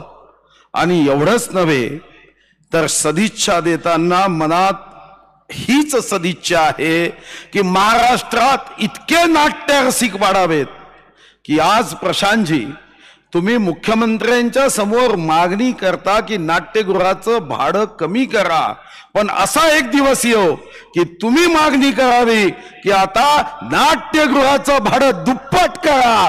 इतके रसिक नाटकाला लाभतात, इतकी संख्या वाढवण्याच्या दृष्टीने यामध्ये चिंतन व्हावं, मनन व्हावं. खर तर आता डॉक्टर जब्बार पटेल यांनी, खर तर आमदारांनी आपली मागणी पूर्ण करण्यासाठी काय काय केलं पाहिजे याचं प्रशिक्षणच दिलं की आपली मागणी ही पूर्ण व्हावी. या दृष्टीने समोर बसलेल्यांना टाळ्या वाजवून घेतल्या, आमच्या चेहऱ्यावरचं हास्य ते बघत होते. पण मी जब्बार भाई विश्वास देतो की आम्ही सुद्धा संकल्प करूनच इथं आलोय की या क्षेत्रामध्ये बदल व्हावा. आणि हा बदल होताना प्रशांतजी तुम्ही म्हणाले ते खरं आहे की 75 नाट्यगृह आम्ही करण्याचा संकल्प केला. पण एक गैरसमज काढून टाका की सांस्कृतिक कार्य विभागाचं फक्त एक नाट्यगृह आहे. तुम्ही जे सांगत होता की व्यवस्थापकाची नियुक्ती आम्ही करावी, व्यवस्थापकांची नियुक्ती आम्ही करू शकत नाही, कारण ते स्थानिक स्वराज्य संस्थेची आहे. 75 नाट्यगृह अमृत महोत्सवी वर्षात महाराष्ट्रात बांधण्याचा आमचा निर्णय हा पूर्णत्वासच जाईल. तुमच्या मनात थोडी शंका दिसली की आता पूर्ण नियोजन झालं, पण अंमलबजावणीकडे लक्ष दिलं पाहिजे. मी तुम्हाला शब्द देतो, जोपर्यंत 75 नाट्यगृहाची अंमलबजावणी होणार नाही तोपर्यंत आमच्यापैकी कोणीही आपलं पद सोडणार नाही आणि तुम्ही सोडू द्यायचं नाही, हा संकल्प मात्र केला पाहिजे. खरं तर आमचं कौतुक आहे की विडंबना आहे मला माहित नाही, पण आम्ही नाट्य रसिक आहोत इथपर्यंत ठीक होतं, पण तुम्ही आम्ही सुद्धा उत्तम नाटकं करतो. आता हे कौतुक होतं की विडंबन होतं समजलं नाही. पण मला जब्बारबाई म्हणाले की आम्ही नाटकं करतो पण तुम्ही नाटक क्षेत्रात एवढं राजकारण करतात की आम्ही मागे पडतो, हेही काही लोकांनी कानात सांगितलं.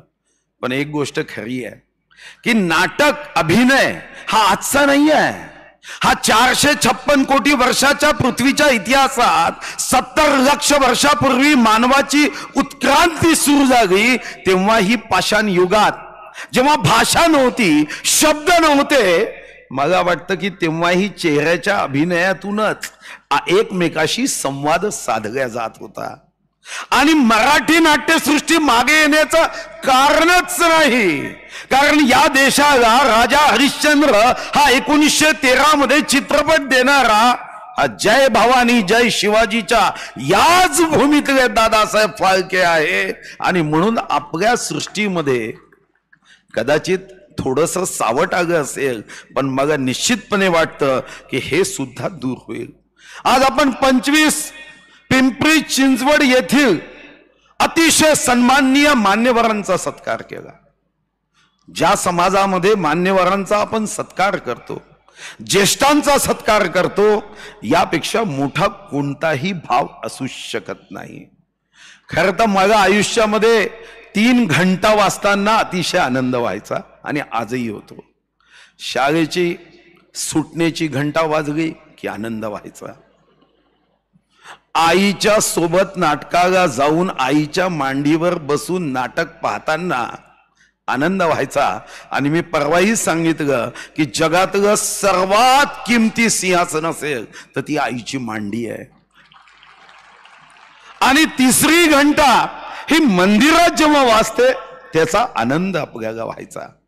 मीही जेव्हा नाटकाला जायचो, ज्यांचा आता आपण उल्लेख केला, विक्रमवीर प्रशांत दामले, जेव्हा नाटक पाहताना एखादा असा प्रसंग येतो की सारे नाट्य रसिकांच्या चेहऱ्यावर असं सुंदर हास्य असतं, तेव्हा माझ्या मनात नेहमी विचार येतो की जगातले श्रीमंत म्हणजे मुकेश अंबानी, गौतम अदानी नाही, हे यांच्या चेहऱ्यावर जे हास्य दिसतंय ना, यापेक्षा श्रीमंत जगात कोणी असू शकत नाही.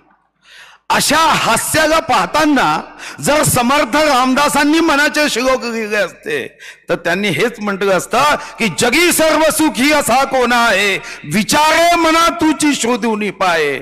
पुढे कंडिशन अपगाय प्रशांत दामलेंचं नाटक पाहताना प्रेक्षक सोडून, कारण ते चेहऱ्यावरचं हास्य.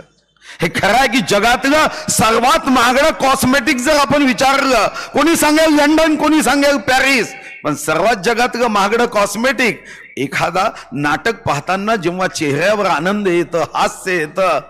आणि आपण नाटक पाहताना खरं तर 21व्या शतकातलं आव्हान आहे, जेवणाच्या टेबलवर कुटुंब बसतं तेव्हाही प्रत्येकाच्या हातात मोबाईल असतो, व्हॉट्सअप फेसबुक बघत असतात. हम आपके है कोण हा भाव तिथं पाहतो, पण नाटकात आल्यावर मात्र पती पत्नी दोघेही असे बसतात, हम आपके है कोण यापेक्षा हम साथ साथ है हा भाव तिथं निर्माण होतो. आणि बायकोचा हात घेऊन नाटक पाहताना जो आनंद असतो ना, हा तर 10 लाख 20 लाख खर्च करून प्राप्त होऊ शकत नाही. हे आपण प्रेक्षकगृहात निश्चितपणे आपण पाहिलं. आज नाट्यकोश याचंही प्रकाशन झालं असं मी घोषित करतो, पण नाट्यकोशही किती मोठा होता. मी मनात विचार केला की रोज 2 हातांनी 2 नाट्यकोश खालतीवरती केले तर निश्चितपणे सलमान खान सुद्धा आपलं शरीर सौष्ठव बघण्यासाठी येईल इतकी सुंदर माहिती संकलन या नाट्यकोशामध्ये केलं, हे मात्र अभिनंदनीय आहे. खरं तर मागच्या सरकारचे जब्बार पटेल साहेब तुम्हाला काय अनुभव होते मला माहित नाही, पण तुमचं एक मत सरकारी व्यवस्थेबद्दल एक मत जे आहे ना ते कलुषित झालं. हे खरं आहे की मंत्रालयामध्ये कोणतीही फाईल वेगाने जात नाही, आणि हे विधानसभेत मी अनेकदा मांडलं की मंत्रालयात फाईलची नॉर्मल डिलिव्हरी होत नाही, सिझरिन करावंच लागतं. हे ज्याला समजलं त्याला काम करण्याची पद्धत लक्षात येते, आणि म्हणून तुम्ही निराश होऊ नका.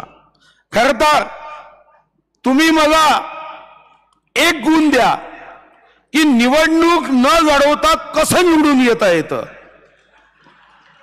ज्याचे 100वे अध्यक्ष तुम्ही जागात. आणि मी एक गुण देतो की फाईल वेगाने कशी काढायची, हा गुण मात्र मी निश्चितपणे तुम्हाला देईल. खरं तर आमच्या राज्यामध्ये आपल्या आशीर्वादाने देवेंद्रजीच्या मार्गदर्शनाखाली एकनाथ शिंदेजींच्या नेतृत्वात जे सरकार चालू आहे, हे खरं आहे की आम्हाला याची जाणीव आहे की कोणतंही राज्य हे किती धनसंपन्न आहे यावर त्याचं मूल्यांकन आकलन होत नाही. ते किती गुणसंपन्न आहे, ते किती सांस्कृतिक संपन्न आहे, ते किती आध्यात्मिक संपन्न आहे. आणि म्हणूनच संयुक्त राष्ट्रसंघाने सुद्धा आता पर कॅपिटा इन्कम GDP ही भाषा बंद केली, आता हॅपीनेस इंडेक्सची भाषा सुरू केली. आज जगामध्ये धन से तन का समाधान हो सकता है ही गोष्ट लक्षात आली, पण सांस्कृतिक कार्याने मन का समाधान हो सकता है यावर मात्र शिक्कामोर्तब झालाय. आणि म्हणूनच हे पहिलं वर्ष होतं की आजपर्यंत पुण्या मुंबईमध्ये असणाऱ्या सांस्कृतिक आंदोलन आता हे गडचिरोलीपर्यंत पोहोचवण्याचा आम्ही निर्णय केला. आणि म्हणूनच देवेंद्रजीच्या नेतृत्वात झाडीपट्टी क्षेत्रामध्ये जे सांस्कृतिक क्षेत्रात कार्य करतात, पहिल्यांदाच परशुराम खुने नावाच्या एका झाडीपट्टीमध्ये काम करणाऱ्या एका कलाकाराला पद्मश्री प्राप्त झाली. ही महाराष्ट्राची पहिली घटना आहे की शेवटी गडचिरोली आणि भंडारा गोंदियासारख्या जंगलात राहणाऱ्या कष्ट करणारा जो शेतकरी आहे, जो हाडाचं काढं करतो, रक्ताचं पाणी करतो, 1 एकर शेती नांगरायची असेल तर 13.5 किलोमीटर आडवं उभं चालतो, कडक उन्हात नांगरणी वखरणी करतो, पावसाळ्यात चिखल तुडवतो, थंडीत आपल्या कच्च्या बच्चाला छातीला घेऊन आपल्या ब्लँकेटमध्ये झोपावं, तेव्हा मात्र तो जागणीसाठी जातो. त्या शेतकऱ्याचं मनोरंजन कोण करतं तर कलाकार करतात. कधी दंडारीच्या माध्यमातून, कधी इतर सांस्कृतिक कलेच्या माध्यमातून त्याच्या चेहऱ्यावर आनंद निर्माण करण्याचं काम हे कलाकार करतात. आणि म्हणून त्याही दृष्टीने आम्ही प्रयत्न केला. सांस्कृतिक कार्य विभाग फक्त 75 नाट्यगृह बांधत नाहीये. जे नाट्यगृह आज स्थानिक स्वराज्य संस्थेच्या मालकीचे आहेत आणि ते नाट्यगृह कसे आहेत त्याची जाणीव आहे. आम्ही खरं तर त्याचा अभ्यास केला. प्रशांत दामगेजींनीच त्या संदर्भातलं निवेदन दिलं होतं की एकूण 52 नाट्यगृह स्थानिक स्वराज्य संस्थेची आहे. 12 सोडलीत तर बाकी नाट्यगृह अशी आहे की आपण तिथं गेलो तर आपल्या चेहऱ्यावर 12 वाजतील. त्याही नाट्यगृहाच्या संदर्भात त्यामध्ये आधुनिकता आणावी, सोलार करावे आणि नाटक पाहताना नाट्य रसिकांच्याही आनंदामध्ये ते नाट्यगृहही सामील व्हावं या दृष्टीनेही आम्ही यामध्ये योजना केलेली आहे. आणि मला विश्वास आहे की आज महाराष्ट्र सरकारने विश्वास व्यक्त करत आपल्या या नाट्य सांस्कृतिक आंदोलनाला आर्थिक मदत केली, भविष्यातही करेल. हे खरं आहे की महाराष्ट्रामध्ये आर्थिक अडचण असण्याचं कारणच नाही. देशाच्या आर्थिक व्यवस्थेमध्ये आमचं 15% योगदान आहे, GST मध्ये आमचं 20% योगदान आहे. आणि म्हणूनच आपण राज्यगीत निवडलं, दिल्लीचे ही तख्त राखतो महाराष्ट्र माझा.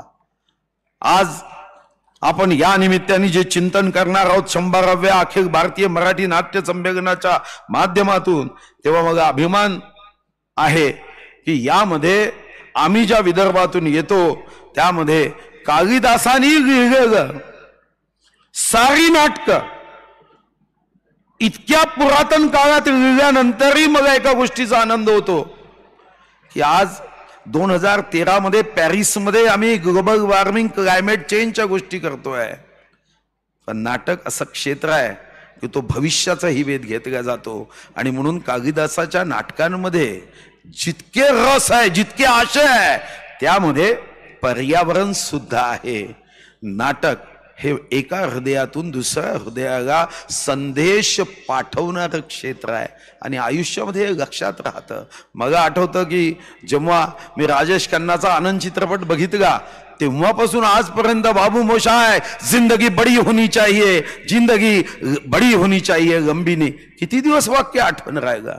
नाटक फक्त मनोरंजन करत नाही तर दिशा देतं. या 100व्या अखिल भारतीय मराठी नाट्य संमेलनाच्या माध्यमातून आपण सर्वजण संकल्प करूया की महाराष्ट्राच्या गावातल्या प्रत्येक कुटुंबापर्यंत, मनामनापर्यंत हा आमची सांस्कृतिक आमची विरासत हे पोचवण्यासाठी आपण जे कराल त्या पाठीशी महाराष्ट्र सरकार निश्चितपणे राहील. जेव्हाही देवेंद्रजी एखाद्या कार्यक्रमाला जातात, मी एखाद्या कार्यक्रमाला जातो, कार्यकर्ते नारे देतात, देवेंद्रजी आगे बढ़ो हम तुम्हारे साथ है. आज आम्ही दोघेही हे सांगायला आलो आहे की आप आगे बढ़ो हम तुम्हारे साथ है.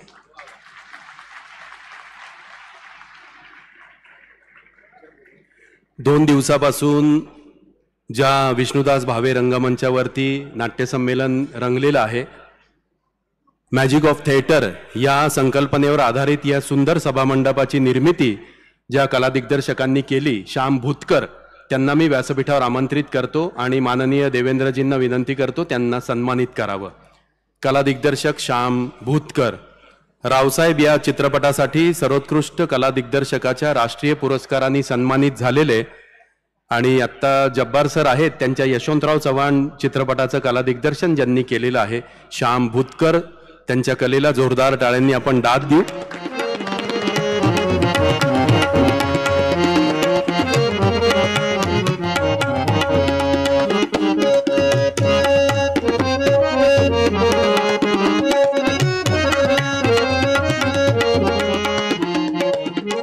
या 100व्या ऐतिहासिक नाट्य संमेलनाचं हस्तांतरण यानंतर आपण सोलापूर शाखेच्या पदाधिकाऱ्यांकडे करणार आहोत. मी सोलापूर नाट्य परिषदेच्या शाखेच्या पदाधिकाऱ्यांना व्यासपीठावर यायची विनंती करतो. भाऊसाहेब भोईर मान्यवर यांच्या शुभ हस्ते नटराज आणि घंटा सोलापूर नाट्य परिषद शाखेकडे हस्तांतरित करण्यात येत आहे. ऐतिहासिक 100व्या नाट्य संमेलनाच्या निमित्तानं वर्षभरामध्ये 6 विविध शहरामध्ये नाट्य संमेलनं संपन्न होणार आहेत. यानंतरचं नाट्य संमेलन सोलापूर इथं असणार आहे.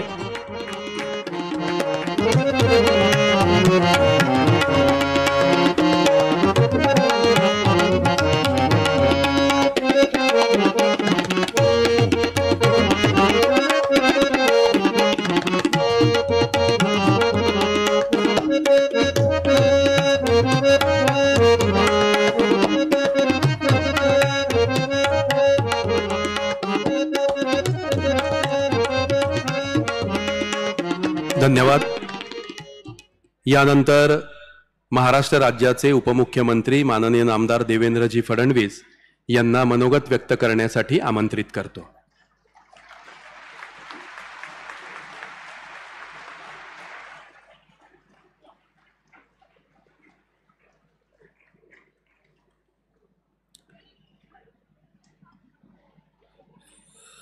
शंभराव्या अखिल भारतीय मराठी नाट्य संमेलनाच्या हस्तांतरण सोहळ्यामध्ये किती छान आहे ना हस्तांतरण सोहळा. आमच्याकडे शपथविधी एक येतो दुसरा येत नाही, काही गडबड नाही. हस्तांतरण सोहळा. या हस्तांतरण सोहळ्यामध्ये मंचावर उपस्थित महाराष्ट्राचे सांस्कृतिक कार्य आणि वन मंत्री सुधीर भाऊ मुनगंटीवारजी, प्रशांत दामलेजी, डॉक्टर जब्बार पटेलजी, भाऊसाहेब भोईरजी, नरेश गडेकरजी, महेश लांडगेजी, उमाताई खापरे, शंकरभाऊ जगताप, अजितजी भोरे, नरेशजी गडेकर, सतीशजी लोटके, मिलिंदजी जोशी, श्री शेखर सिंग, श्री मिलिंद कुलकर्णी, मंचावरील सर्व मान्यवर आणि या ठिकाणी उपस्थित सर्व भगिनी आणि बंधूंनो, खरं म्हणजे सुधीर भाऊंचं इतकं सुंदर भाषण या ठिकाणी झालं आहे की मला नुसतं मम म्हणावं आणि आपल्या ठिकाणी बसावं असं वाटतंय, परंतु काहीतरी बोललंच पाहिजे. नाट्य संमेलनात, साहित्य संमेलनात जाणं म्हणजे बाका प्रसंग असतो. बातम्या छापून येतात, नेते मंचावर, अभिनेते प्रेक्षकांमध्ये. आणि प्रशांतजींनी तर कालच घोषित केलं की नेते 365 दिवस 24/7 नाटकच करत असतात. काही यांची खरंही आहे, तुम्ही काही चुकीचं बोलला तसं नाही आहे. पण मी सहज बघत होतो की अभिनेता जो शब्द आहे त्यातला अभि म्हणजे काय, त्याचे दोन अर्थ मला सापडले. एक, अभिचा अर्थ होतो अधिक, म्हणजे जो अधिक नेता आहे तो अभिनेता. किंवा दुसरा त्याचा अर्थ अभिचा असा होतो की जो निकट आहे, म्हणजे अभिनेता नेत्याच्या निकटचा नाही, प्रेक्षकांच्या जो निकट आहे तो खरा अभिनेता असतो. आणि म्हणून मला असं वाटतं निश्चितपणे या नाट्य संमेलनामध्ये आल्यानंतर मला अतिशय आनंद आहे. बघा, पूर्वीच्या काळात फार वाद व्हायचे, राजकीय नेत्यांना बोलवल्यानंतर मथळेच्या मथळे छापून यायचे. पण अलीकडच्या काळात हे कमी झालं आहे, कारण तुम्ही आता आम्हाला आपल्यातलाच एक समजता. तुमचा ठाम विश्वास झाला आहे की हे नाटकं करतातच, त्याच्यामुळे यांना बोलवलंच पाहिजे. आणि तुम्ही काल असं म्हणालात की अध्यक्ष झाल्यावर मला मुख्यमंत्री झाल्यासारखं वाटलं. ही कला जरा आमच्या राजकारणातल्या काही लोकांना शिकवा ना. मुख्यमंत्री झाल्यासारखं वाटून गेलं की किती प्रश्न सुटतील. पण एक गोष्ट निश्चित आहे की तुम्ही असे मुख्यमंत्री आहात जे जनतेला हसवता देखील, जी जनतेला रडवतात देखील. संवेदनशीलता ही समाजामध्ये राहिली पाहिजे, याकरता खरं म्हणजे तुमचं जे कार्य आहे ते अत्यंत महत्त्वाचं आहे. आज बघा, आपण आर्टिफिशियल इंटेलिजन्सच्या जगात आहोत. आर्टिफिशियल इंटेलिजन्स आणि ह्युमन इंटेलिजन्स यात महत्त्वाचा फरक काय आहे? आर्टिफिशियल इंटेलिजन्सजवळ संवेदनशीलता नाही आहे, इमोशन नाही आहे. ती संवेदनशीलता आणि ते इमोशन ह्युमन इंटेलिजन्स जवळ आहे. आणि म्हणून मशीन आणि माणूस यातला प्रमुख फरक हा आहे. आणि म्हणून कितीही आर्टिफिशियल इंटेलिजन्स आलं तरी देखील कला, साहित्य, संस्कृती, नाट्य, गीत, संगीत याच्यावर काही परिणाम होणार नाही. कदाचित त्याला एखादं वाहक म्हणून आपण वापरू, एक इन्स्ट्रुमेंट म्हणून आपण वापरू, आपण त्याच्यावर घुडसवारी करतो तशी सवारी करू शकू, पण या मानवी संवेदना ते कधीच देऊ शकणार नाहीत. आणि म्हणून मला असं वाटतं की हे जे आपलं क्षेत्र आहे हे खरोखर अत्यंत महत्त्वाचं आहे. खरं म्हणजे आम्हाला देखील परिस्थिती अनुरूप नाटक किंवा सिनेमाचं स्मरण होतं. जसं मुख्यमंत्र्याच्या मानेला पट्टा दिसला की सिंहासन सिनेमा आम्हाला आठवतो. आताच्या मुख्यमंत्र्यांना पट्ट्याची गरज पडत नाही. मी कुणाबद्दल बोलतो हे सांगण्याची आवश्यकता देखील नाही. पण मला असं वाटतं की अण्णासाहेब किर्लोस्करांनी महाराष्ट्रातल्या नाट्य चळवळीला केशराचं शेत अशी उपमा दिली. आणि आता शतकी नाट्य संमेलन याचा काय उल्लेख करावा? केशराच्या शेतानं भरलेलं उद्यान असा याचा उल्लेख आपल्याला करता येईल का, हा विचार या निमित्ताने मी करत होतो. आणि हा तुमचा जो रंग आहे सगळा, हा डोळ्यात साठवून ठेवण्यासारखा आहे. कारण केशराचं शेत म्हटल्यानंतर वातावरण केशरी आहे, आणि जिथे केशरी वातावरण आहे, जिथे भगवं वातावरण आहे, तिथे आम्हाला अतिशय आनंद वाटतो. आज बघा ना, आपला राजा हा त्याच्या जन्मस्थानी पुन्हा विराजमान होतोय. आणि आमच्या कला क्षेत्राने हे रामत्व नेहमीच जपलंय. पहिलं मराठी नाटक 1843 साली सीता स्वयंवर, पहिला भारतीय चित्रपट 1913 साली राजा हरिश्चंद्र, पहिला बोलपट 1932 साली अयोध्येचा राजा. त्यामुळे रामापासून आपण कधी वेगळे होऊच शकलो नाही.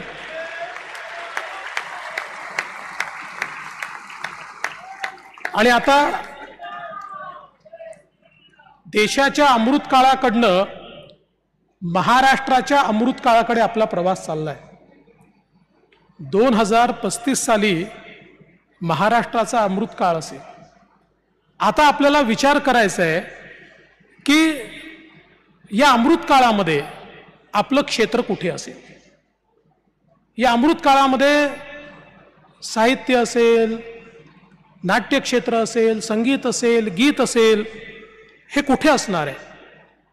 दूरचा विचार करण्याची गरज आहे. बघा, आमच्यासारखे लोक, सुधीर भाऊ असतील, मी असेल, मुख्यमंत्री असतील, आम्ही डॉक्टर जब्बार पटेल साहेब फायलींना इंजेक्शन देऊन त्या वेगाने धावू शकतो. आम्ही पाहिजे त्या प्रकारचं इन्फ्रास्ट्रक्चर तयार करू शकतो. पण हे क्षेत्र 2035 साली कुठे असेल हे व्हिज्युअलायझेशन आम्ही नाही करू शकत. हे कुठे असलं पाहिजे याचा विचारही आम्ही नाही करू शकत. ते व्हिज्युअलायझेशनही तुम्ही करू शकता, त्याचा विचारही तुम्ही करू शकता. तिथपर्यंत नेण्याची जबाबदारी मात्र आम्ही घेऊ शकतो. त्यामुळे तुम्ही आता जे मुद्दे मांडले ते तर महत्त्वाचे आहेच. म्हणजे ज्यावेळी आम्हाला तुम्ही हा मुद्दा मांडला की जे अस्तित्वातले नाट्यगृह आहेत ते खराब आहेत, सुधीर भाऊंनी आणि मी तात्काळ त्या संदर्भात निर्णय केला, बजेटमध्ये पैसे ठेवले. आता सुधीर भाऊ त्याचा जो काही आराखडा आहे तो तयार करतायत. नवीन नाट्यगृह असतील किंवा जुने जे काही नाट्यगृह आहेत ते चांगलं करणं असेल, हे सगळं काम आपण मोठ्या प्रमाणात या ठिकाणी सुरू केलं आहे. पण एक गोष्ट आपण लक्षात घेतली पाहिजे की विशेषतः ही जबाबदारी आपली काय, कारण मराठी रंगभूमी आणि मराठी रंगकर्मी यांनी या देशामध्ये रंगभूमी आणि नाट्य संस्कृती टिकवण्यात सर्वात मोठा वाटा या ठिकाणी उचललेला आहे. आजही देशातली सर्वोत्तम रंगभूमी कुठली, मी मराठी आहे म्हणून म्हणत नाही, पण तुम्ही तुलनात्मक कोणालाही विचारलं तर तो असं म्हणेल की सर्वोत्तम रंगभूमी आजही आमची मराठी रंगभूमी आहे. आणि मग जर आम्ही सर्वोत्तम असू तर जो सर्वोत्तम असेल ही त्याचीच जबाबदारी असणार आहे की आपल्याला हे टिकवावंही लागेल, हे जगवावंही लागेल. आणि शेवटी प्रत्येक युगाची वेगवेगळी मूल्य असतात, ती मूल्य ओळखावी लागतात आणि त्या मूल्यानुरूप आपल्याला तशा प्रकारचं परिवर्तनही करावं लागतं. पण ती करत असताना आपली शाश्वत मूल्य काय आहेत याचा देखील विचार आपल्याला करावा लागतो. त्यामुळे ती शाश्वत मूल्य ही लक्षात ठेवत या 21व्या शतकाची मूल्य काय आहेत आणि त्या मूल्यातून आपल्यासमोर काय आव्हानं तयार होणार आहेत याचा विचार करणं हे अत्यंत महत्त्वाचं आहे. बघा, शेवटी मुकपट आले त्यावेळेस चर्चा असायची, आता नाटक संपेल, संपलं नाही. बोलपट आले, आता नाटक संपेल, संपलं नाही. TV आला, मग लोक म्हणाले आता नाटक संपेल, ते संपलं नाही. OTT आला, लोक म्हणाले नाटकं संपतील, संपले नाहीत, संपणार नाहीत. काही झालं तरी जोपर्यंत एकही मराठी रसिक जिवंत आहे तोपर्यंत नाटक संपूच शकत नाही. खरं म्हणजे मला असं वाटतं की तुमचं क्रेडिट काय आहे, तुमचं क्रेडिट हे नाही की तुम्ही उत्तम नाटकं तयार केली, तुम्ही अतिशय समृद्ध रसिक तयार केला. हे खरं म्हणजे आपल्या या संपूर्ण नाट्य संस्कृतीचं एक अत्यंत महत्त्वाचं या ठिकाणी योगदान आहे. आणि प्रशांतजी, तुम्ही म्हणत होते नवीन पिढीने नाटकं पाहिले पाहिजेत, ते आपण दाखवली पाहिजेत. महत्त्वाचंच आहे आणि ते होणारही आहे, काळजी करण्याचं कारण नाही आहे. आता बघा, केवळ महाराष्ट्रापुरतं नाही, आम्ही प्रशांतजींना कधी फोन केला, प्रशांतजी काय आहे, ते कधी सांगतात बस पुढच्या महिन्यात UK जातोय, त्या ठिकाणी आमचा प्रयोग आहे, मग कधी USA प्रयोग आहे. आता जगभरात तुम्ही प्रयोग करून राहिले, आपल्या देशात आपलं नाटक टिकणार की नाही ही काय चिंता करता. मराठी रसिक तुम्हाला कधी मागे पाहायला लावणार नाही. आणि आता तर ग्लोबल मराठी रसिक असा झालाय की तुम्हाला पुढच्या काळामध्ये वेळच मिळणार नाही. जगभरामध्ये तुम्हाला त्या ठिकाणी जावं लागेल आणि त्या ठिकाणी नाटकं आजही तुम्ही करतात त्या मोठ्या प्रमाणात तुम्हाला पुढच्या काळात देखील निश्चितपणे करावे लागतील. याबद्दल माझ्या मनामध्ये कुठलाही विरोध नाही आहे.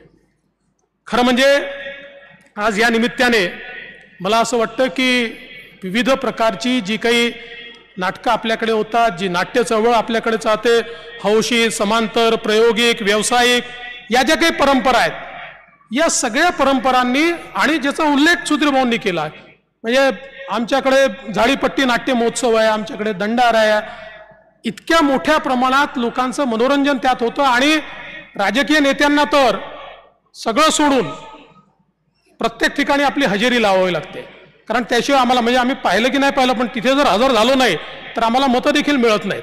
लोक एवढा विश्वास आहे की आपला नेता हा त्या ठिकाणी पाहायला आलाच पाहिजे. त्यामुळे मला असं वाटतं की ही जी काही, म्हणजे ज्या ठिकाणी खरं म्हणजे अगदी पुण्यासारखी संस्कृती पोचली नाही, त्याही ठिकाणी मला असं वाटतं की ही जी काही नाट्याच्या बद्दलची, कलेच्या बद्दलची आवड ही जोपासली गेली आणि विशेषतः लोककलांचा उल्लेख झालाय. खरं आहे, मगाशी भाऊसाहेब तुम्ही म्हणालात काय समृद्ध लोककला आपल्याकडच्या आहेत. आणि तुम्ही जे मगाशी बोललात, कोणीतरी तुम्हाला असं बोललं, मला असं वाटतं खरं आहे, अलीकडच्या काळामध्ये लोककला केवळ शोकेस करता आम्ही वापरतो. कुठलाही कार्यक्रम असला तर त्या कार्यक्रमामध्ये थोड्या लोककला दाखवल्या की आपलं कर्तव्यपूर्ती झाली असा आपला समज आहे. पण निश्चितपणे मला विश्वास आहे की सुधीर भाऊंसारखा एक अतिशय सक्षम आणि संवेदनशील सांस्कृतिक मंत्री आपल्याला मिळाला आहे. निश्चितपणे लोककलांच्या संवर्धनाकरता आणि त्या पुढे कशा जातील, ती परंपरा पुढच्या पिढीला कशी मिळेल, आणि ती परंपरा मिळायची असेल तर त्याला काही व्यावसायिकतेचं स्वरूप द्यावं लागेल, त्यातनं अर्थार्जन देखील व्हावं लागेल. या संदर्भात निश्चितपणे सुधीर भाऊ आपण एक चांगला कार्यक्रम तयार करू, एखादी योजना तयार करू, जेणेकरून या अतिशय समृद्ध असलेल्या ज्या आपल्या लोककला आहेत त्या देखील, त्याचं देखील संवर्धन आपल्याला करता येईल. खरं म्हणजे पहिलं नाट्य संमेलन झालं त्याचे अध्यक्ष आमच्या अमरावतीचे दादासाहेब खापर्डे होते. म्हणजे विदर्भाचा फार मोठं कॉन्ट्रीब्युशन याच्यामध्ये आहे. आम्हाला सारखं सारखं पुण्यात आलं की सांगावं लागतं, पण पिंपरी चिंचवडला सांगावं लागत नाही, कारण पिंपरी चिंचवडमध्ये अर्ध्या भागात विदर्भ सापडतो, अर्ध्या भागात मराठवाडा सापडतो आणि अर्ध्या भागामध्ये उत्तर महाराष्ट्र सापडतो. त्याच्यामुळे पिंपरी चिंचवड आम्हाला आपल्या माहेरासारखं वाटतं. इथे आलं की आपलेच लोक या ठिकाणी आपल्याला निश्चितपणे भेटत असतात. एक गोष्ट अजून आहे की खरं म्हणजे स्वर्गीय विक्रम गोखलेंनी आपण सांगितलं आणि 2 एकर जागा ही वृद्ध कलावंतांकरता दिली. खरं म्हणजे केवढं मोठं मन आहे. आजच्या परिस्थितीमध्ये अशा प्रकारचा विचार कोणी करत नाही. पण मी आपल्याला विनंती करतो की त्या ठिकाणी आमच्या या वृद्ध कलावंतांकरता जे काही आपल्याला वाटतंय काय केलं पाहिजे, आपण त्याचा आराखडा तयार करा. त्याला सगळी आर्थिक मदत ही राज्य सरकारच्या वतीनं आम्ही देऊ, जेणेकरून जे वृद्ध कलावंत आहेत त्यांच्या संदर्भात निश्चितपणे मला असं वाटतं की आपल्याला मोठ्या प्रमाणात त्यांना देखील मदत करता येईल. खरं म्हणजे आपल्या इकडे 3री घंटा वाजली की नाटक सुरू होतं. आमचंही असंच आहे. आमच्याकडे 3री घंटा असते आचारसंहितेची, आणि ती घंटा वाजली की आम्ही आपली पोझिशन घेतो. पण एक गोष्ट आहे, चांगल्या तालमी केल्या त्यांना प्रेक्षकांचा आशीर्वाद मिळतो, तसा आम्हालाही मिळतो. ज्यांनी केवळ नाटकं केली त्यांना लोक घरी बसवतात. म्हणजे महाराष्ट्राने बघितलं, 2019 साली प्रयोग झाला, कट्यार पाठीत घुसली, काळजात नाही पाठीत घुसली. आणि मग 2022 साली आम्ही प्रयोग केला. आत्ता होती गेली कुठे? त्याच्यामुळे अशा प्रकारचे प्रयोग हे चालूच असतात. पण या निमित्ताने मी आपल्याला एवढंच आश्वस्त करण्याकरता या ठिकाणी आलो आहे की शेवटी कला, साहित्य, नाट्य, संगीत या सगळ्या गोष्टी समृद्ध परंपरेचा वारसा सांगतात. कुठलंही राजकीय नेतृत्व जे असतं, या राजकीय नेतृत्वाची ही देखील जबाबदारी असते की आपल्या समाजाला समृद्ध करायचं असेल तर केवळ भौतिक नाही तर मानसिकदृष्ट्या, इमोशनली, संवेदनशीलता या सगळ्या गोष्टीत आपला समाज समृद्ध झाला पाहिजे. आणि आपण जगामध्ये कुठल्याही सभ्यतेला समृद्ध सभ्यता तेव्हाच म्हणतो की ज्यावेळी त्या सभ्यतेमध्ये कला आणि साहित्याचा विकास झालेला आपल्याला पाहायला मिळतो. समृद्धीची खरी निशाणी ही ती आहे. आणि म्हणून निश्चितपणे आम्ही देखील आमचं कर्तव्य म्हणून, म्हणजे जनतेने आम्हाला या ठिकाणी जे काही अधिकार दिले आहेत त्या अधिकारांनी जे कर्तव्य आमच्यावर ठेवलेले आहेत ते कर्तव्य म्हणून निश्चितपणे या चळवळीच्या पाठीशी उभं राहू. आणि ज्या ज्या गोष्टी आपण सांगितलेल्या आहेत, जब्बार पटेलजी आपण देखील सांगितलेल्या आहेत, निश्चितपणे त्या गोष्टी पूर्ण करण्याकरता आवश्यक ते सगळं पाठबळ, अर्थबळ हे त्याच्या पाठीशी उभं करू, एवढंच या निमित्ताने सांगतो. आणि पिंपरी चिंचवडनी भाऊसाहेब इतकं चांगलं हे संमेलन आयोजित केलं त्याबद्दल आयोजकांचे अतिशय मनापासून मी आभार मानतो, अभिनंदन करतो. आणि आता सोलापूरकरांनी त्या ठिकाणी पुढचं काम हातामध्ये घेतलं आहे, त्यामुळे ते देखील अतिशय उत्तम प्रकारे हे कार्य पूर्ण करतील हा विश्वास या निमित्ताने व्यक्त करून मी माझे 2 शब्द संपवतो. धन्यवाद. जय हिंद, जय महाराष्ट्र.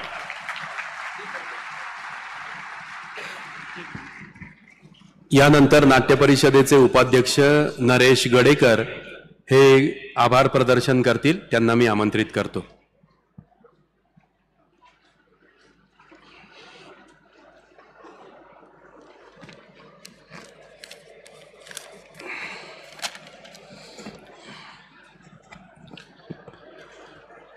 अखिल भारतीय मराठी नाट्य परिषदेच्या 100व्या संमेलनानिमित्त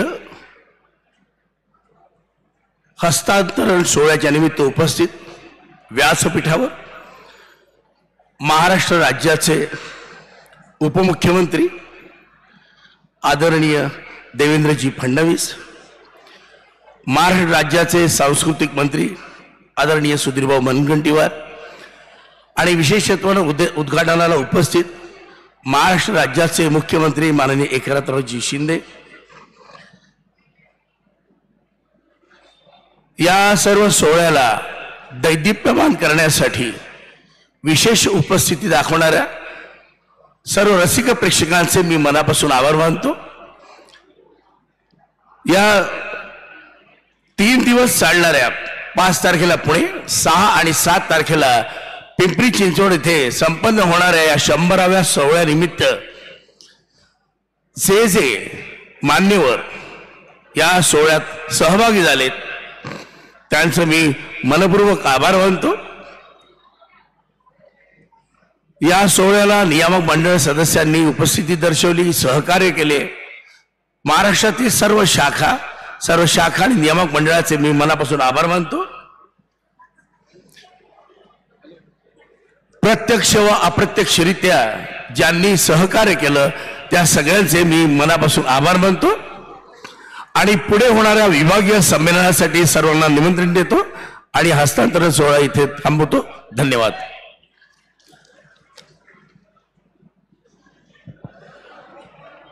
हस्तांतरण सोहळ्याच्या नंतर थोड्याच वेळामध्ये प्रसिद्ध गायक, संगीतकार, आपल्या सगळ्यांचा लाडका गायक अवधूत गुप्ते आणि सहकारी यांचा अवधूत गुप्ते संगीत रजनी हा गाण्यांचा कार्यक्रम होणार आहे. या कार्यक्रमाचं निवेदन प्रसिद्ध अभिनेता पुष्कर श्रोत्री करणार आहे. या कार्यक्रमामध्ये कौस्तुभ गायकवाड, सन्मिता धापटे शिंदे, मुग्धा कराडे असे विविध गायक गायिका देखील सहभागी होणार आहेत. आपण सगळ्यांनी थोड्याच वेळामध्ये होणाऱ्या या कार्यक्रमासाठी देखील उपस्थित राहायचे अशी आग्रहाची विनंती. धन्यवाद.